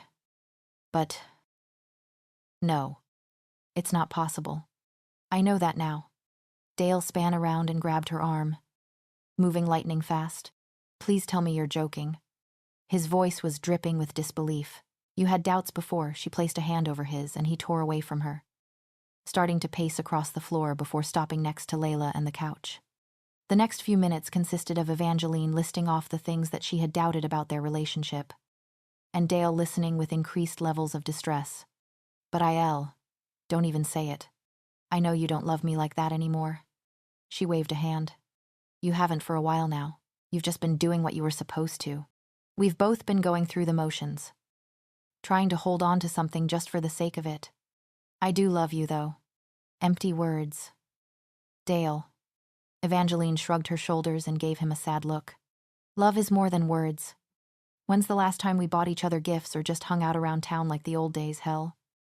When's the last time we even shifted together?" Dale didn't respond. "See, you don't even remember." For the first time since she entered the house, Evangeline smiled. She straightened up and walked over to him, looking as though a load had been taken from her shoulders. "To be honest, I don't either. This is goodbye. Dale, good luck with your son." She reached up and hugged him. "I'll come and get the rest of my things when you're at work tomorrow. Then I'll leave the keys on the bed." Then, to Layla's surprise, she turned to address her. "It's not your fault, Layla. It would have happened eventually." And for some reason, that made Layla feel a little less guilty. With that, she turned around and left, this time without any opposition from Dale. The silence left behind was deafening, and Layla scrambled to think of something to do or say. Part of her wanted to ask Dale if what Evangeline said was true. About her. That part of her wasn't brave enough yet, and she swallowed the words away. She hoisted herself off the couch, grappling against the armrest until she found the lower body strength to push up. Nowadays, she didn't often have to get up on her own. If it wasn't Dale, it was Jen, or Edith, or another shifter who'd come sniffing around and couldn't stop themselves from intervening when her struggling became apparent. Never in her wildest dreams had she imagined that pregnancy would make something as common as standing up a hassle. But here she was, slightly out of breath when she finally managed to get to her feet. She padded over to Dale and wrapped her arms around him, nudging him open with her swollen belly and pressing herself firmly against him once he returned the hug. "I'm sorry." She had nothing else that she could offer and prayed that it was enough. Dale's only response was to hug her harder and drop his head into the crook of her neck. She was familiar with the position, having usually been probed into it when Dale was about to scent her. However, instead of scenting, he just lay there, breathing in slow and steady. He took a deep, shuddering breath, and then there were tears. She felt the wetness against her skin and tightened her grip around his waist. "It's okay. I've got you," she whispered the very words he'd once said to her, and that was all it took for him to break down. That was the first time she'd seen him really weep. She listened to him weep for all the wasted time, the bittersweet memories and the love that had grown dim and slipped from his fingers. She cried too, for the pain she'd contributed to, the knowledge that nothing would be the same again, and the fact that that was a good thing. Then it was time to move on. Evangeline was gone and instinct was given full rein. With all the rules and restrictions thrown out of the window, Layla saw how intense things could really get. There was something about a hot-blooded shifter with his mate that had the whole world spinning on its head. They didn't engage in explicit activity, and there was no lip-locking either. That topic didn't even come up, but Dale would press his body heavily against her on the sofa, against the wall, anywhere where he could flatten her down and seek intense physical closeness. Summer clothes weren't much of a restriction against his well-developed body, and he seemed to wear even less clothes with the heat too, driving Layla mad with distraction. It wasn't as if she wasn't reciprocating, though. She was. Her body was full of blotchy marks, over her shoulders, on her wrists, even the uncovered expanse of her back. anywhere where he could suck and nip at the skin while simultaneously rubbing against her lower back. She wasn't safe outside of the house either. Often pressed against the side of his car while he kissed and licked and growled into her neck until she was forced to push him away. It was passionate and fiery, and she wasn't complaining. But Layla couldn't help but wonder if he was only doing it because that's what the doctor ordered. She wanted to ask him if that were the case. She had a lot of questions about them. They could be having a regular conversation. Laughs and smiles and jokes like usual. And 5 minutes later, she'd be on his lap. Eyes rolling to the ceiling as he engaged in comforting physical contact. It had her feeling like they were in a proper relationship. The rise of a deeper intimacy, forcing her into a position where she had to admit to herself that she was 100% in love. She could feel it with every fiber of her being. In love. In love. In love. He had become a friend and a support and a lover, and she was completely besotted despite attempts to convince herself otherwise. She had tried to convince herself she didn't love him the first time he rubbed his hand over her stomach. Fully dilated pupils locked onto her face as he purred about how lovely, how pretty, how perfect she was. She swore she tried. It should have been uncomfortable. But there was something so primal and explosive and attractive about his instinctual way of making a claim that she found herself being turned on by it. It didn't help that the shifters at college seemed to know about it afterwards. She loved him. Shifter instincts and all. And she didn't want him to stop. That was why she was afraid to say something. She didn't want to make their easy friendship awkward, but she also didn't want to continue feeling like a friend with benefits. There was choice she was going to have to make. Her ankles were fat. She couldn't recall exactly when she'd picked up the excess weight or fluid. But it became apparent to her when she finally got a glimpse of her feet at 6 months pregnant. It wasn't like she hadn't seen them before that point. But she supposed she hadn't been paying that much attention. There was just something about intense physical sensation that brought things into distinct clarity. Her breasts were swollen too. She'd never had so much bust size in her life. A full A cup. She could hardly believe it. Her nipples were so sensitive that it was almost unbearable. She was glad she'd not gotten them pierced with Jen on her 18th birthday, because she didn't know if she could take much more of whatever Dale was doing with them. He'd accidentally brushed his thumb over one when he'd come up behind her to scent. She'd made a surprise sound and then he did it again. And again. And a little bit more. You're really sensitive. He groaned behind her. Sounding utterly fascinated. Layla needed him to stop before she either started lactating or begging him for physical intimacy. Both would be equally as mortifying. She cut off her next sound with a shout of, "Stop." And Dale immediately sprung away from her, panting like he'd run a marathon. For a split second, she was almost mad at him for stopping when she'd been so close, but quickly remembered that she'd actually asked him to. "We need to talk." Dale looked at her with an expression etched with fear, and Layla tutted at him before patting his chest. "Come on. Sit with me." He walked around the chair and sat next to her, face taut with apprehension. Is something wrong? She knew that her following question could have been worded much more tactfully, but the almost orgasm hadn't particularly left her feeling very judicious. "Are you using me for the baby?" Dale went blank and he blinked. "What?" He tilted his head to the side, and Layla stopped herself from reaching out to ruffle his hair and make fun of his confusion. She folded her arms and sighed. "What are we?" She paused and looked at her belly as her son moved around inside. "You keep acting like we're in a real relationship, but are you just doing what the doctor told you to?" Dale sucked in a breath and she waited for the worst. "I'm sorry," he mumbled. "I haven't asked how you felt about all this. I just assumed." "What do you mean?" "Don't get me wrong. It's very obvious that you're human, but sometimes I forget. You know, that you don't feel all this instinct stuff and the same drive to be sexual. So, it's just a sexual thing then." He cursed. "No, of course not. That came out wrong." He shook his head and reached out to her, surprising her by picking up her hand and holding it. His facial expression softened in a display of bashfulness. "I really like you." Her heart started to beat faster, and all she could say was, "Oh." That was as good as a confession in her books. He liked her. In a sense. She couldn't quite believe it. "Yeah." He nodded and cleared his throat, giving her a smile. "So what are we?" she asked again, the words coming out high and breathless. "Damn it. I really like you too." Our bodies say that we're mates. But what about our minds? What happens after the baby is born? The question of what happens when there's no more bond may have gone unsaid. But it hadn't gone unheard. He stilled and placed her hand back down. Let's wait until you give birth to decide. You might feel different after. It sounded like he had to force the words out through his teeth. That wasn't the answer she had been hoping for, but she nodded anyway. What happens until then?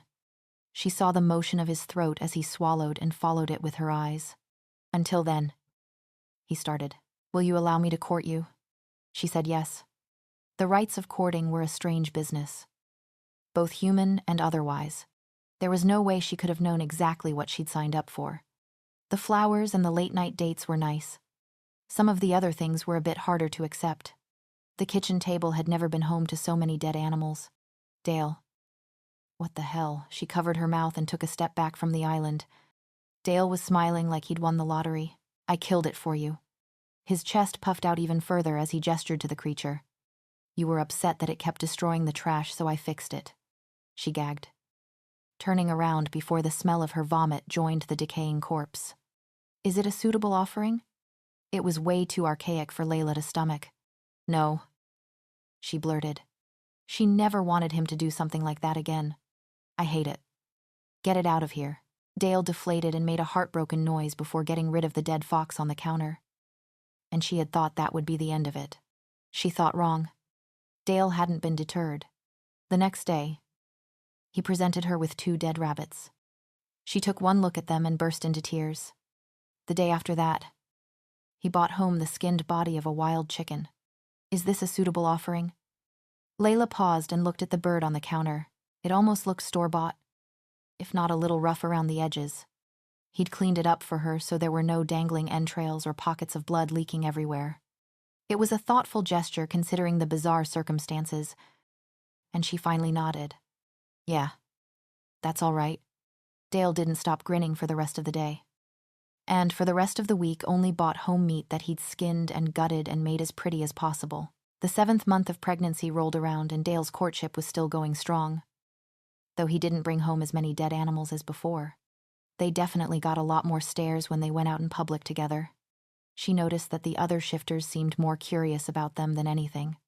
Of course, people knew that the rare shifter-human pairing did happen. However, they were living in the conservative land of Rainer's Creek. Layla had never seen a pairing of such with her own eyes, and neither had the majority of the town population. She had been observing things about the shifters that she'd never seen before. The hand gestures, the subtle nods to each other on the streets. They talked with their eyes and noses, communicating in a language that nobody else knew besides them.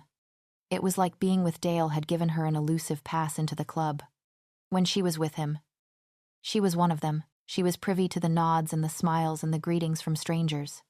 Unfortunately, it was the same on the flip side as well. Shifters aren't allowed in this establishment. Can't you read the sign?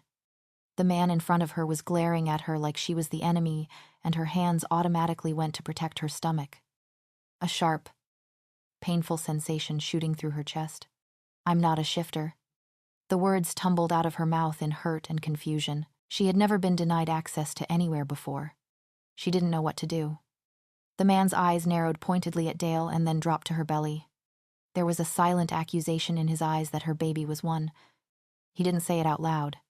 He folded his arms and stood a bit straighter. You can go in. He pointed a long finger at Dale. He can't. Layla wanted to argue with the man, but she knew there was no point. Little did he know. That had been their plan all along. Thanks for dropping me off. She looked up at Dale, ignoring the presence of the scowling human, and pushed up on her tippy toes to kiss his cheek. It was a spur-of-the-moment decision, something she couldn't remember ever doing before. So she wasn't expecting to feel such captivating tingles across her lips. She made a sound of surprise and pulled away. Okay? See you in a couple hours, she squeaked, looking at Dale's dark eyes with what she assumed was a rather constipated expression. Before she could spin around and rush into the restaurant, Dale grabbed her face and leaned down, licking from the base of her neck, all the way up to her cheek. Her breath faltered, and warmth flooded from her cheek all the way down to her toes.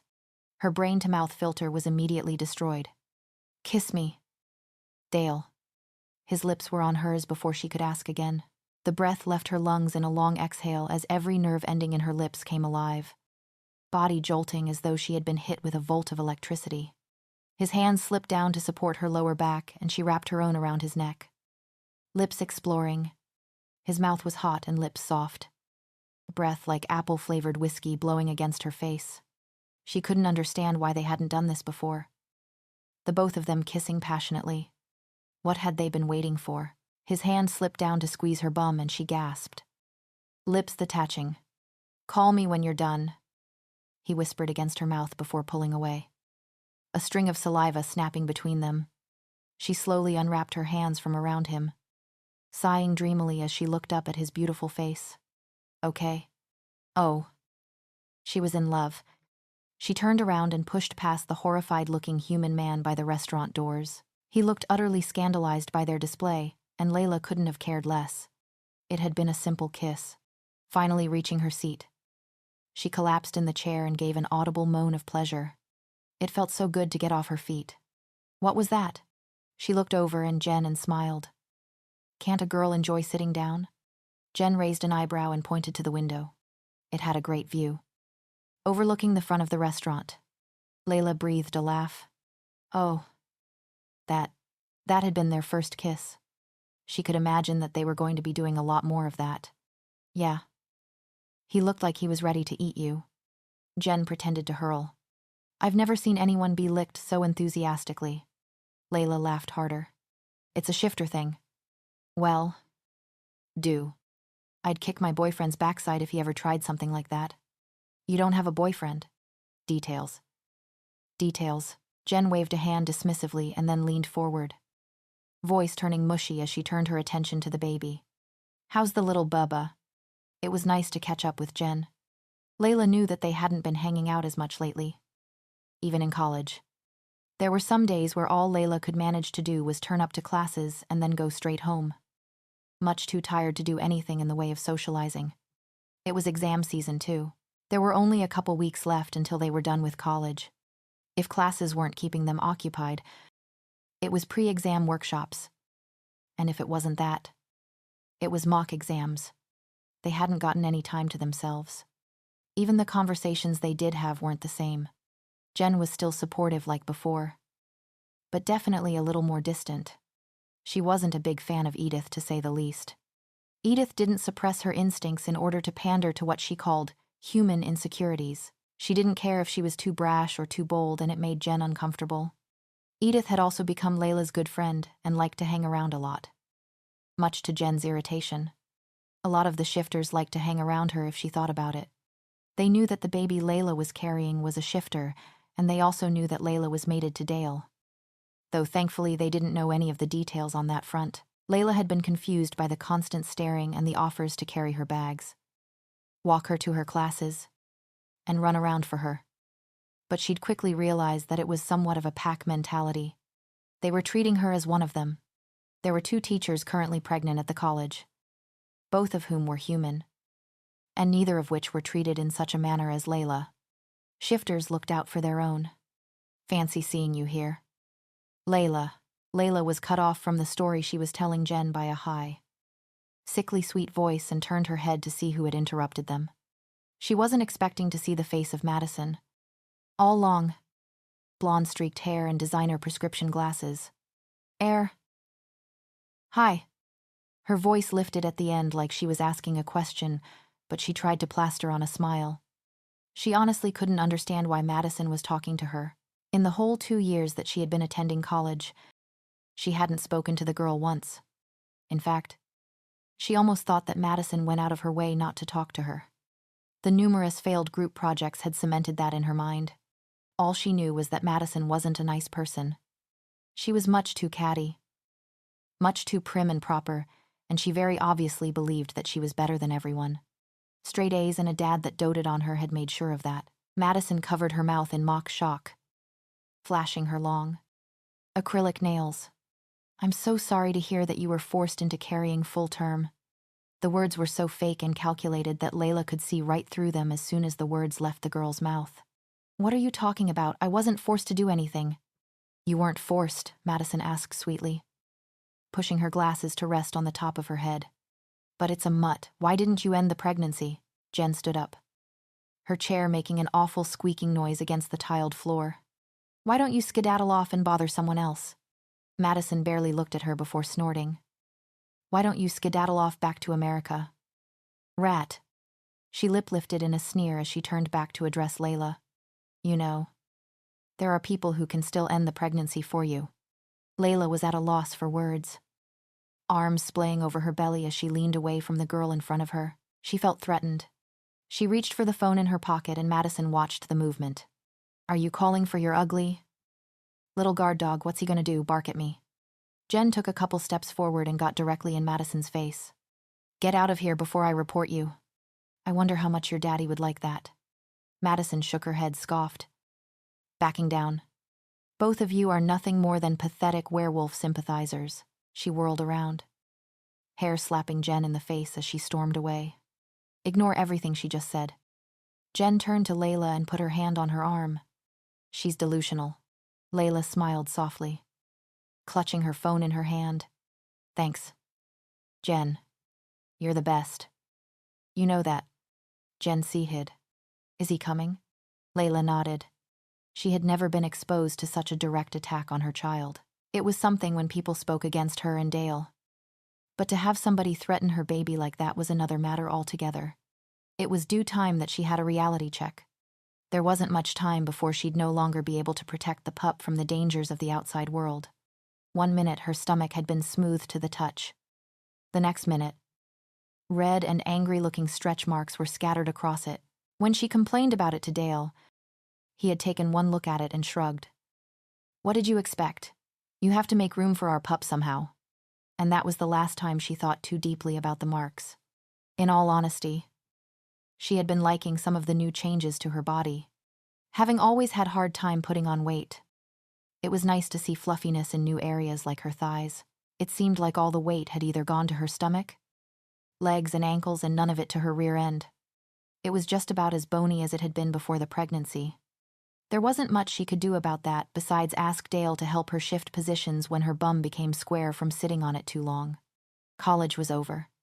She had finished with exams and had been spending the rest of the summer lazing around doing nothing. Dale doing the same thing whenever he wasn't at work. He had definitely gained a few pounds of sympathy weight because of it.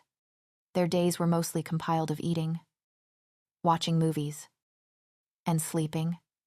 Layla knew that it was an arrangement that suited Dale since it meant that she wasn't doing anything he considered dangerous. He didn't want her doing anything if he could help it. She didn't mind for the most part. But she drew the line when he wanted to help her sit down on the toilet or shave her armpits. She managed to convince him to let her join him shopping again. For once. She had enough energy to leave her house and she was going to take advantage of it. Your son is beating me up again. Layla deadpanned as they reached the frozen food aisle. Her sense of humor had deteriorated so much over the last few months that she wasn't actually sure if she was joking or not. Stop beating up your mother. Rupert, Dale said without missing a beat. Stupid joke, she mumbled before gesturing to the frozen pizza in front of her and wordlessly telling the man to put it in their trolley. And we're not naming our kid Rupert. Dale threw the pizza on top of the pile of food and turned to grin at her. You're so cute. You know that. He reached out and pinched her nose between his 2 fingers. She swatted him away with a grunt of, "Get off." After he removed his hand, she put her hands on her hips and glared at him. And of course I know. You think I'm blind. It took him a minute to realize that she was only kidding around with him, and he laughed. You really need to work on smiling a bit more when telling a joke. I was smiling on the inside. Dale gave a playful growl and bumped the trolley out of the way so he could stand directly in front of her. He took her head in his hands and started to kiss her cheeks and forehead in quick succession, only stopping when the smile finally broke out on her face. Much better, he said, pressing one last kiss right to the center of her mouth before pulling back. He winked at her and she opened her mouth to say something, either about the stupid eye spasm or about how cute he was. But before the words could come out, he was looking to the side and narrowing his eyes. Next aisle. He clipped. We haven't finished here, though. She stepped back in confusion when he reached out for her hand, only to bump into somebody behind her. Oh, she started turning around, ready to give an apology to the person she'd collided with. only to be stopped short as she recognized the cropped, ginger hair and green eyes. It was like staring in a mirror, at the face of a woman who looked like she'd seen a ghost, her eyes staring unblinkingly at Layla's baby bump. It wasn't like the last time where they'd been at opposite sides of the aisle. They were right in front of each other this time, face to face. The last time they'd been this close had been 8 months ago, right before a hand had connected with her cheek and sent her sprawling across the gravel driveway. "Hi. Mom." Her mother didn't respond to her, but she didn't walk away either. It prompted Layla to speak again, probe for something deeper. "I'm due next month. Will you come and visit me at hospital if I call?" She didn't know what had prodded her to ask that question. In hindsight, it wasn't the most logical thing to say. She should have shouted, cursed, demanded to know why. "Why don't you love me anymore?" Her mom kept staring, and Layla began to think that she wasn't going to get an answer. It wouldn't have been a big shock. Her mother had always been stubborn. I'm sure that she was the only one who was ever correct. At one point, Layla knew that she'd been the same. She was jerked out of her thoughts when the woman spoke. "No." And that was that. Her mom turned and walked away for the last time, her basket swinging in her hand as she went.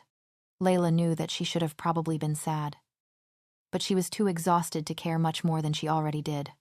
She had closure, and that was good enough. Her eyes were red by the time she got off the phone with Jen. Dale had found them a new apartment. She had seen the pictures already. It was actually a very nice place. Had 2 bedrooms and a kitchen that was much larger than the one they had at the moment. It wasn't as big as the one he had found next to her old college, and it didn't have a balcony overlooking the front of the house like their current one. But it was the next best thing. Dale had had trouble procuring a new place in the country. None of the landlords had seemed to want a shifter living on the premises. One of the men had almost sold a place to him. But then he'd met Layla, and the questions had started again. One question in particular had the whole deal being thrown in the trash. He didn't want a temperamental little baby shifter destroying the furniture. So they were moving 2 hours away to the city. Layla was understandably sad that she was leaving her home behind.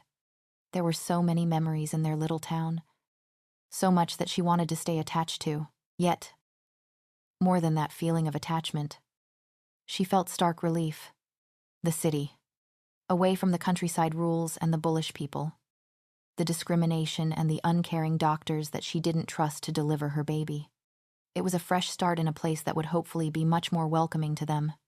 She knew she would probably never hear from or see her parents again, and surprisingly, she was okay with that. Keeping her child was the best thing she'd ever done. No matter how much it had hurt, she felt guilty for letting Dale pack up their belongings on his own.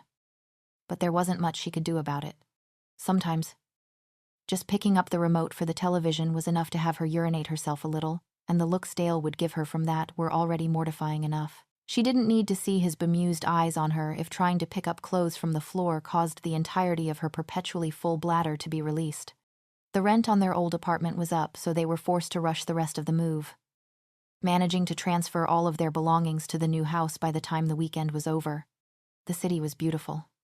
Layla had been so shocked to see humans and shifters actually talking to each other on the street, walking and laughing and weaving in and out of shops together as if they didn't have a care in the world. Her first response was to look around and check if anybody was noticing this phenomenon. It wasn't a phenomenon at all. Nobody cared. When she and Dale went furniture shopping for the new baby, she saw not one sign proclaiming that an area was human only. Not everybody was friendly or welcoming, but she'd never had so many people, human and shifter alike, come up and congratulate her on the pregnancy or take it upon themselves to presumptuously pet her bump. Usually a stern growl from Dale would stop the latter in its tracks. She could finally see it here, raising a child in the city. The 3 of them having freedom, she didn't have to suppress the dreams of pushing her child on the park swings, taking them to nice restaurants or watching funny movies at the cinema anymore. Dale didn't have to restrict their dates and outings anymore either, though it wasn't like they'd been going on many dates for the last couple weeks. Layla's due date was in 2 weeks, and after being on her feet for more than 20 minutes, she would actually start to hurt. She was over being pregnant. Her skin had started to break out from the hormones. She was constantly uncomfortable from all the aching and organ pressure. And she was also having disturbing cravings for physical intimacy. She'd been intimate with Dale frequently. Dale often made comments about finding her attractive despite her appearance while carrying their pup. She didn't understand what he found attractive about her giant ankles. Dark under-eye circles and sensitive chest. He was so annoying sometimes. "Are we going to be intimate or what?" she asked. Irritated after he'd come out of the bathroom for the second time that day to clean up after himself. "I'm fed up of washing this off. I'm the one who washes it off. Not you," he responded. Like a smart arse. Layla practically exploded. "I'll kill you. Dale. Don't mess with me." He stifled a laugh. Used to her pregnancy dramatics. "I thought we're waiting until the pup is born." He finished his ministrations and disappeared into the bathroom for a minute to grab a washcloth before returning to wipe up the mess he'd created. "This baby has turned me into a sex addict. I'm practically dreaming about it at this point," she complained. "I still want to be with you after this whole thing is over." "Okay then." Dale smiled at her and stopped wiping. "We can be intimate." Layla nodded, pleased that he'd come to such a conclusion. "For goodness sake." "Dale," she snapped, suddenly angry that he was still smiling at her. "Stop being such an idiot and help me to the toilet before I soil the bed." Dale looked scared and helped her to her feet. When she was 15, she made a pact with Jen. It had been the coldest day of the year. The ground completely covered in inches of clean white snow. Half of the shops in town had been closed for the day. The precursory Amber Alert, giving them enough time to shut down and make their way home before the storm hit. For some reason, Jen and Layla had thought it was the perfect time to sneak out of their houses and meet up in the woods behind their school. The little cave-like area they'd discovered the last year looked even more beautiful in the snow. The sight alone was almost enough to make the impending parental scolding that they were sure to receive worth the hassle of trekking all the way out there. What they hadn't accounted for was the storm to hit so heavily while they were still out, and they were forced to huddle in the cave and hope they survived until it ceased. Layla's fingers had been so cold that she cried, scared that they were going to stop working and need to be amputated. "There's no way we'll die out here," Jen whispered, pressing her shoulder against Layla's to share body heat. "We've never even had boyfriends yet." Layla had stopped crying and looked at her friend. She didn't see the correlation between the two statements, but she nodded anyway. "You're right. Never even had our first kisses." Jen coughed in a guilty manner and she gasped. "Come on. Jen, you kissed someone and never told me." "I didn't think it counted. Caleb only kissed me for a dare." Layla spluttered. "Caleb MacArthur, you kissed Caleb, wet dream Macca." "Shut up. Lay." Jen huffed, rushing in to stop Layla's flow of words. "We barely kissed for 2 seconds." Layla wanted to roll her eyes, but it felt like her eyelids had frozen in place. "Fine. Well, we're both virgins at least." Jen started to wail, throwing her hands to the sky in fright. "God, please, don't let us die before we've lost our virginity." Layla joined in too, shouting as loud as she could against the ferocity of the storm. "Please. God." Snowflakes hit her face and blurred her vision as she screamed, "Jesus, save us, we'll wait until marriage. We promise." Jen stopped yelling and looked at her, tears immediately drying up. "Until marriage." She sounded like she was doing a mental calculation in her head for how far in the future that would be. Yeah, Layla could hardly see her friend's face as she nodded. "Damn it, Jen. I already promised. I can't go back on it now." "You in or what?" Jen was silent for a moment before sighing. "Fine. Until marriage." Layla had completely forgotten about that promise a month later. However, it was the first thing that came to her mind when she was suddenly awoken in the night, squashed up against Dale's side. At first, she wondered if she had been kicked awake by the pup, but there was no movement in her stomach. It seemed as though the baby was sleeping like she should have been. Then, she took note of the odd sensation coming from down below. It was almost like her body was pulsing. It was the weirdest feeling. She looked to the side and got a glimpse of Dale's bare chest. Moonlight was filtering through the curtains and streaking across his skin. Her eyes trailed further down and she had to wipe at her mouth to check that she wasn't drooling. His boxers were riding low around his hips, clinging to the strong pillar of his upper thighs. Oh gosh, he was clearly aroused. She suddenly felt a little creepy, observing the man in the dark. and she moved her eyes to his face. Open eyes were staring back at her. She jumped out of her skin, jerking back on the bed and almost tumbling off the other end. He gave her a knowing stare, not moving from his position. "How are you feeling?" he whispered, drinking in her expression. "You're a cheeky little thing." "Aren't you?" she whispered back, crawling closer to him before collapsing on her butt. "You know exactly how I'm feeling." His lips quirked and he started trailing his arm up her leg, nostrils flaring playfully. "That. I do." He shuffled into a sitting position and pressed a kiss against her cheek. "You smell really nice," tilting her head to give him more access. She sighed out a quiet moan of appreciation. He was being so gentle. "We're technically married." "Right," she opened up the eyes that had fallen shut, and nudged his face away with her nose, wanting to see his response to her question. Amusement danced in his eyes and he started rubbing her leg again. Not by human standards, but by shifter. More than. She twisted her head and captured his mouth in a kiss. It was intense, Dale maneuvering them so that she was sat with legs either side. Straddling his lap, she curled a hand in his hair and tugged, and he reached down to pull up the bottom of her nightdress. He groaned, detaching his lips from her for long enough to pull the dress over her head and fling it to the floor. Her naked body pushed against his chest, milk spilling from her body at the pressure and being ignored by the two. They were too busy attaching their mouths together again. Hands clasping at neck, arms and thighs, Layla found herself out of breath, her pounding heart going into overdrive at the anticipation of what was coming. Her face felt heated by the constant brushing of Dale's growing beard. Palms clammy and toes curling. The last layers of covering against her virginity were the underwear they both wore. "I'll rip them off," Dale mumbled against her lips, hands coming down to pull at her undergarments. "No," she moaned. "These are my good pair." He tutted and practically tore his boxers off, the material flying somewhere across the bed. Layla felt overwhelmed as she watched him. She'd long lost the ability to see her own area, belatedly remembering the catastrophe of a job she'd done trying to trim down the hair the night before, as Dale removed her underwear in a more delicate manner. Even though she knew it probably looked poorly groomed, Dale didn't seem to notice. He stared down at her like the sight was the most captivating thing he'd ever seen. Layla's arms flailed around in spasmodic manner as he took her hips and hoisted her back onto his lap, confusion turning her into a klutz. "Shouldn't I lie down?" She tried to raise her voice above a whisper and it cracked, making her sound like an adolescent teen boy going through puberty. Dale started kissing and licking her neck, hands moving down to caress her backside. "Not unless you want your back thrown out," he said, opening her legs further on his lap. "Just trust me." She trusted him, legs tensing as he lifted her up.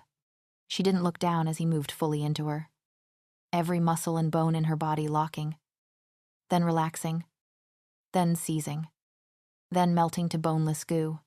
If she screamed, she didn't know it, but her ears were ringing by the time she got her bearings back. Dale's eyes were glowing, actually glowing in the dark, as he looked up at her, elongated claws cutting into the skin on her legs.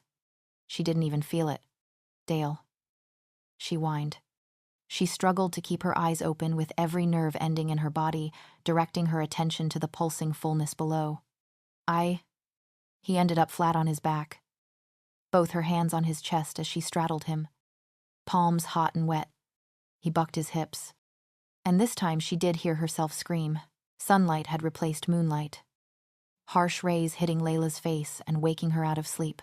Her toes hurt, her knees hurt. The whole of her midsection hurt, and she was sure that the aching on the inside was her cervix as it protested. She felt great. Dale was spread out horizontally across the bed, his face mushed into the side of her leg. He was drooling. Her hand came up and felt around her neck, and she was almost disappointed to learn that he hadn't left a mark in the heat of the moment. She desperately needed to pee. "Dale." She nudged him with the side of her leg, glad when he blinked his eyes open and looked up at her with a sleepy expression. "I need to take a wee."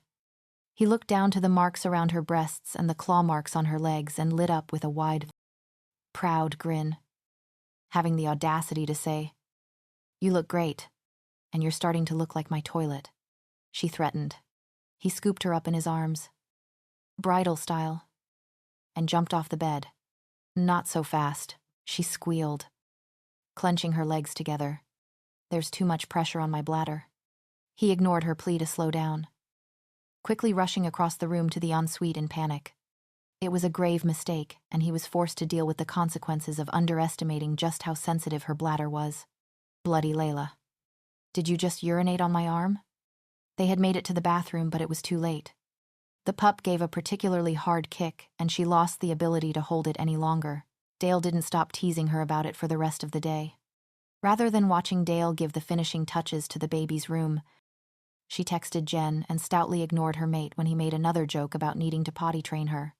Jen had joined the no longer single club and completely understood what Layla was talking about when she spoke about throwing Dale headlong off a cliff. The hardest thing about living 2 hours away was the lack of face-to-face communication with her childhood friend. She regretted the fact that she'd not taken advantage of her close proximity before. It hadn't been much more than a week yet she was seriously missing her. She had wanted the girl to come and visit her at the hospital, but moving houses had thrown a spanner in the works. There was no way Jen would be able to travel into the city to meet her. Not if her mother had anything to say about it. She'd already been telling Layla that it was hard enough getting the woman to relax over her boyfriend, and he was human. They'd been hanging out almost every day over the summer. Going to the movies, bowling, to the skating rink. Hearing about their expeditions really put into perspective all the restrictions that had been placed on Dale back in the country. And the ones that still were. Despite missing Jen, she was still incredibly glad that they were now living far away from that horrible town. The new hospital they were going to was much nicer. Dale still had to give a sperm sample every month. But he had detailed the process, and Layla knew without a shadow of a doubt that nobody would ever be artificially inseminated with his sperm ever again. The staff were friendly and professional too, lacking the apprehensive lilt that Layla had seen in other doctors such as Tom. As required, they had been sent over a copy of her medical report, all of them recoiling in a specific type of shock when they realized how Layla had become pregnant. It was nice to have their support. It was also nice to have the first chunk of compensation sitting in her bank account. She had gone with Dale to see the maternity ward and make arrangements with her midwife, coming out of the appointment with less fear of the unknown, much to her appreciation. Her midwife had taken the time to explain the whole process of calling the hospital and driving in, not to mention dealing with contractions and differentiating between the real and the fake. Her hospital bag was packed and the baby's room was finished. Now it was only a matter of time. Layla looked at the baby's room and smiled.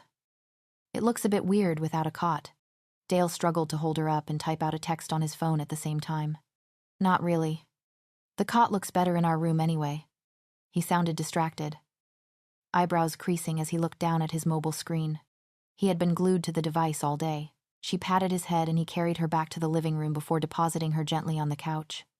"What's going on?" she asked him, rubbing a hand over his shoulder when he collapsed next to her.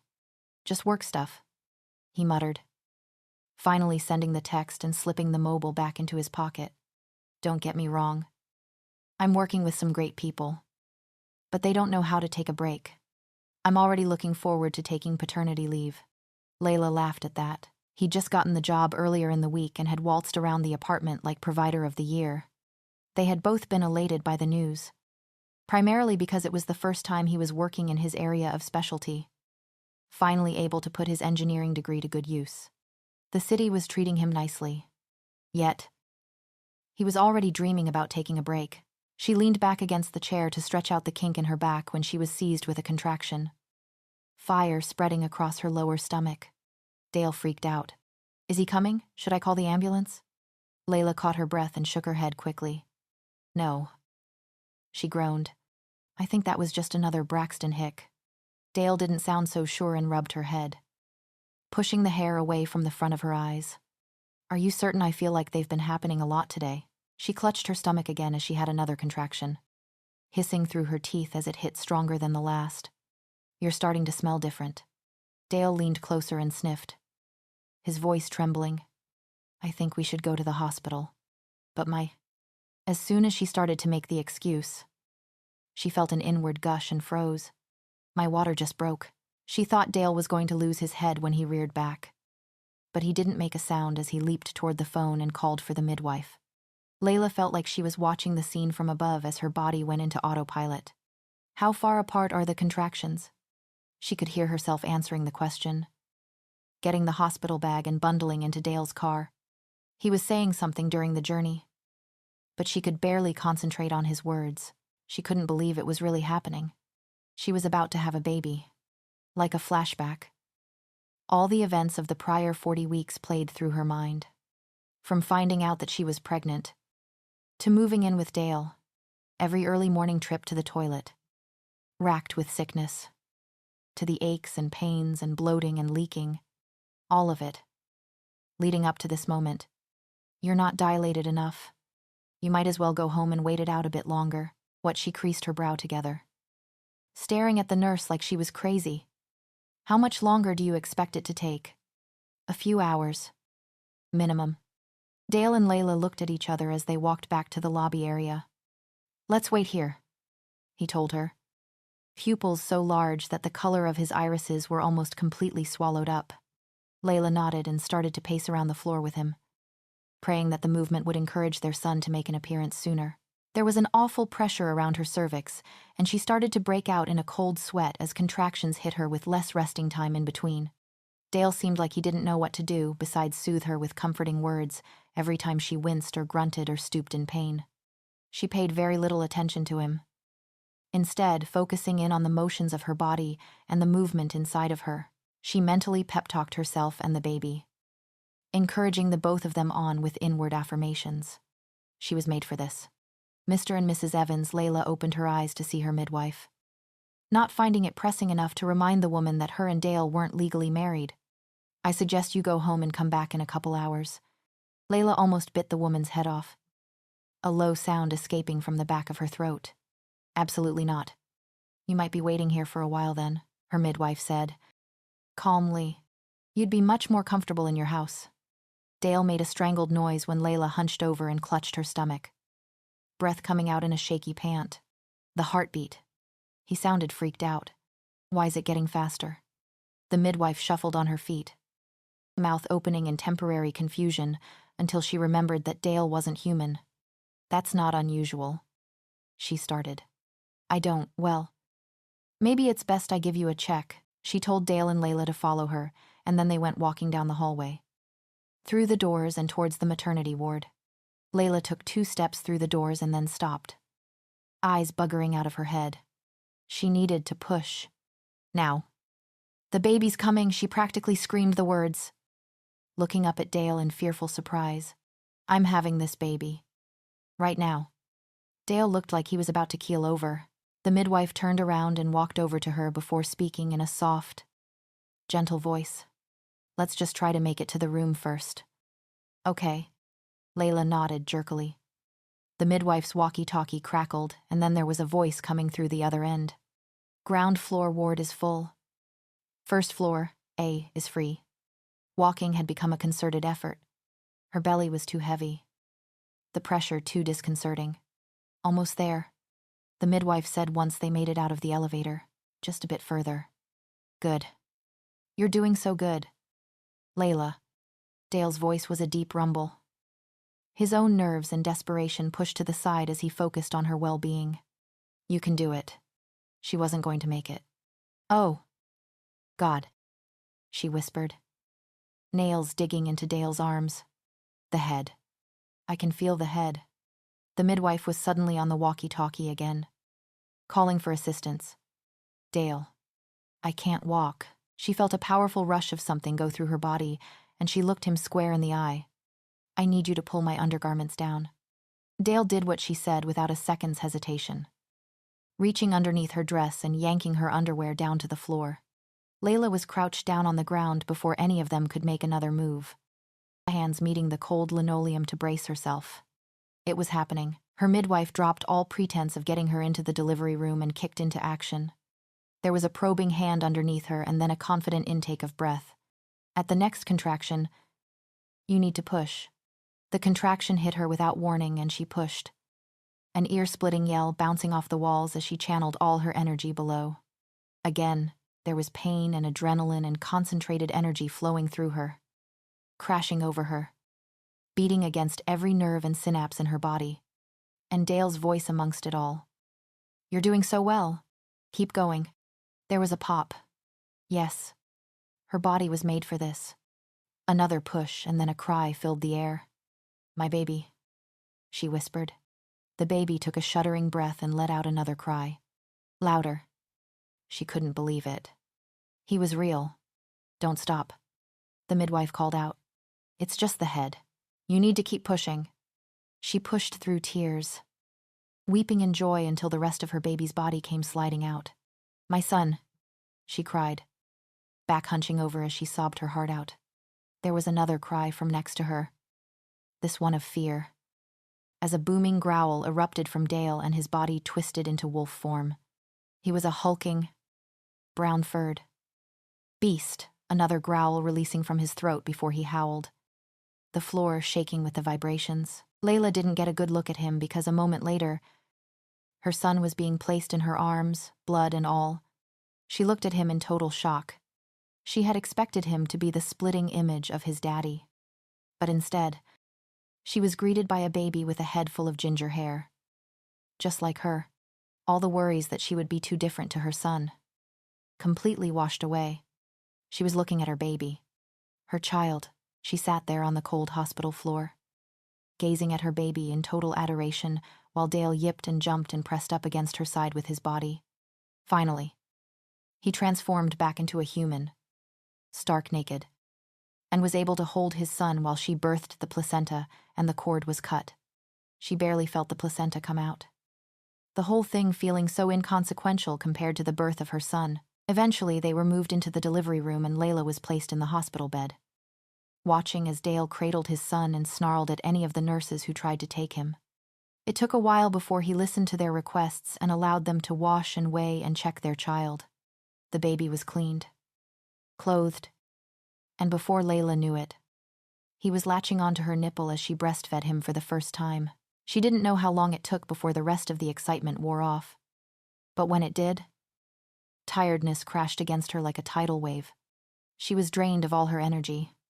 She glanced over to the side of the bed where Dale was sat, looking at her and the baby with a small smile on his face, and finally noticed that the mating bond was gone. Dale looked exhausted.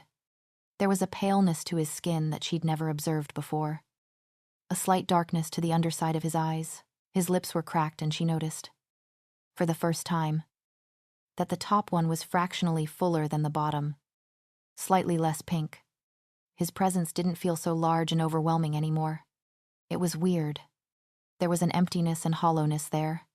Yet, when she looked at him, despite the physical differences and the instinctual lack, she knew that she still loved him.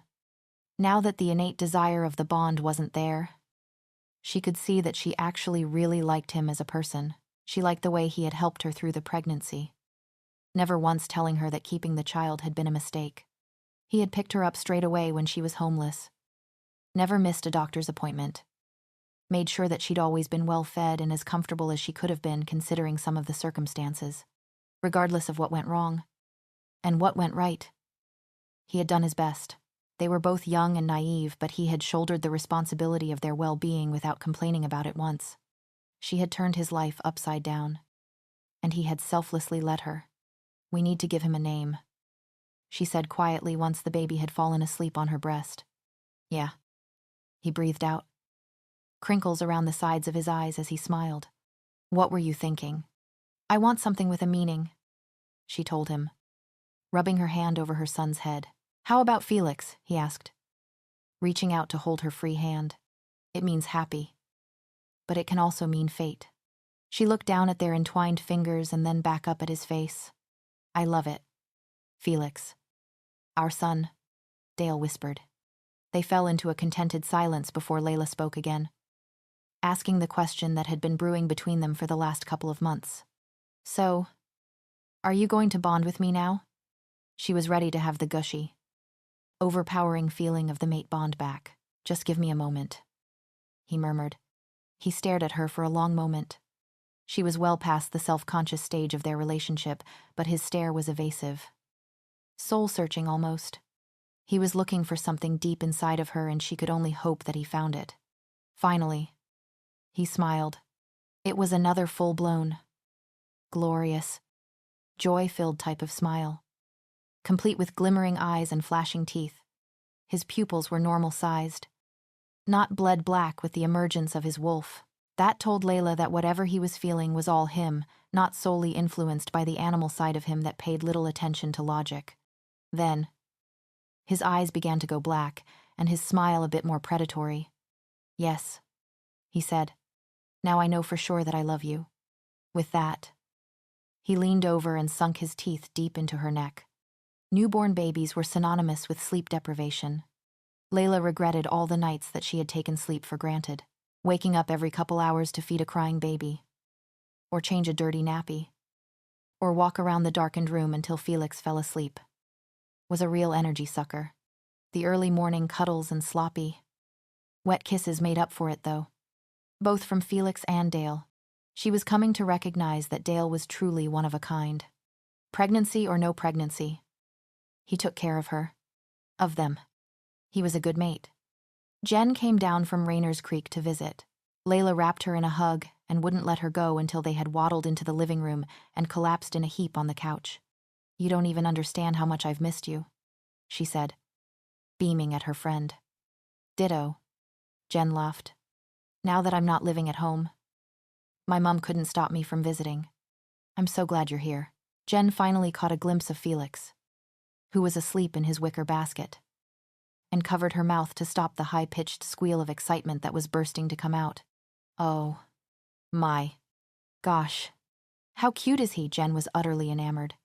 "Did you give birth to your twin? Or what? I've never seen such a ginger baby in my life." Layla rolled her eyes fondly. Jen couldn't stop gushing over him, and Layla knew that Felix would be in the girl's arms as soon as he gave the tiniest inkling of being awake. "Hey, Layla." "Uh-huh. Are you still in contact with Edith?" Layla grinned. "Yeah, I am. In fact, Edith had already arranged to come and visit her the next week. She was really looking forward to it."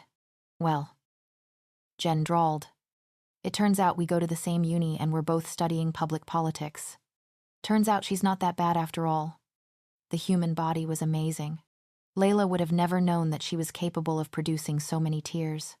She cried when Felix took his first steps. She cried when he said his first intelligible word. She cried when he shifted for the first time, like it was the most natural thing in the world, and chased his own tail around instead of blubbering and freaking out like she would have done. Dale teased her about being a crybaby, but she swore that she caught him shedding a few tears on those events too. When she confronted him about it, he scoffed and said that it was only allergies. She didn't even think shifters could get allergies. She had the hands of about 3 different women on her back as she wailed outside the class, each of them speaking encouraging words to her. She was making a horrendous scene, only slightly glad that Dale wasn't there to witness it. Her beautiful, freckled boy was starting his first day of nursery, and she couldn't figure out where all of the time had gone. 5 years of keeping him at home where she could coddle and kiss and play with him had evaporated away, and now she had to deal with the fact that he would be able to survive without her constantly being there.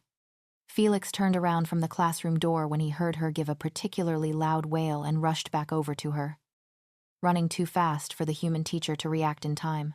He collided with his mother and tugged at the bottom of her shirt until she crouched down, giving her a gap-toothed grin. "It's okay. Mummy, I love you." He leaned forward and placed a big kiss on her cheek, much like he had seen his father do many times in the past. It only made Layla cry more. She remembered the days when she'd been so scared that her baby wouldn't love her, or that he'd think of her as a stranger, but he looked exactly like her. He smothered her with kisses and hugs, nuzzled her like a little puppy, and loved to play with her in wolf form. Oblivious to their differences, Felix was the best thing that had ever happened to her, and she had those stupid doctors in Raynor's Creek to thank for it. It happened when Felix was 7. Layla was watching him and Dale playing as wolves, the 2 of them running around in the back garden. They had been at it for the last hour and still weren't showing any signs of slowing down. She was just happy to watch them and observe the dynamic. The 2 of them were inseparable these days, the best of friends. Layla wasn't mad. Felix wanted his dad to teach him how to track things with his nose, and hunt animals, and walk quietly enough that Layla wouldn't be able to detect him when he tried to sneak chocolate out of the fridge. Of course. Dale was happy to oblige. Even if it meant Layla was constantly shouting up the stairs, demanding to know who had finished off her chocolate for the third week in a row. Her mobile started buzzing, interrupting the picture she had just been about to take. Unknown number. She scoffed and rejected the call. It wasn't a habit of hers to answer calls from numbers that she didn't recognize. In her mind, the owner of the unknown number would send her a text if they wanted to talk to her desperately enough. But then it rang a second time. She took a closer look at the string of numbers, cocking her head when she realized that the area code pointed to another place in the UK. She doubted it was an overseas telemarketer then. The third time that it rang, the same number popping up on the screen. She became curious enough to answer it. Hello, she swiped to accept the call, raising the device to her ear. There was a quiet sniff on the other end of the line, and Layla's chest started to feel funny. Hello, she tried again. A bit more sheepishly this time. The noise of Dale and Felix playing faded into the background. Hello. Layla. And it was a voice she hadn't heard over 7 years. It brought tears to her eyes and made her clutch at her chest. Mom. Yes. Hun. It's me.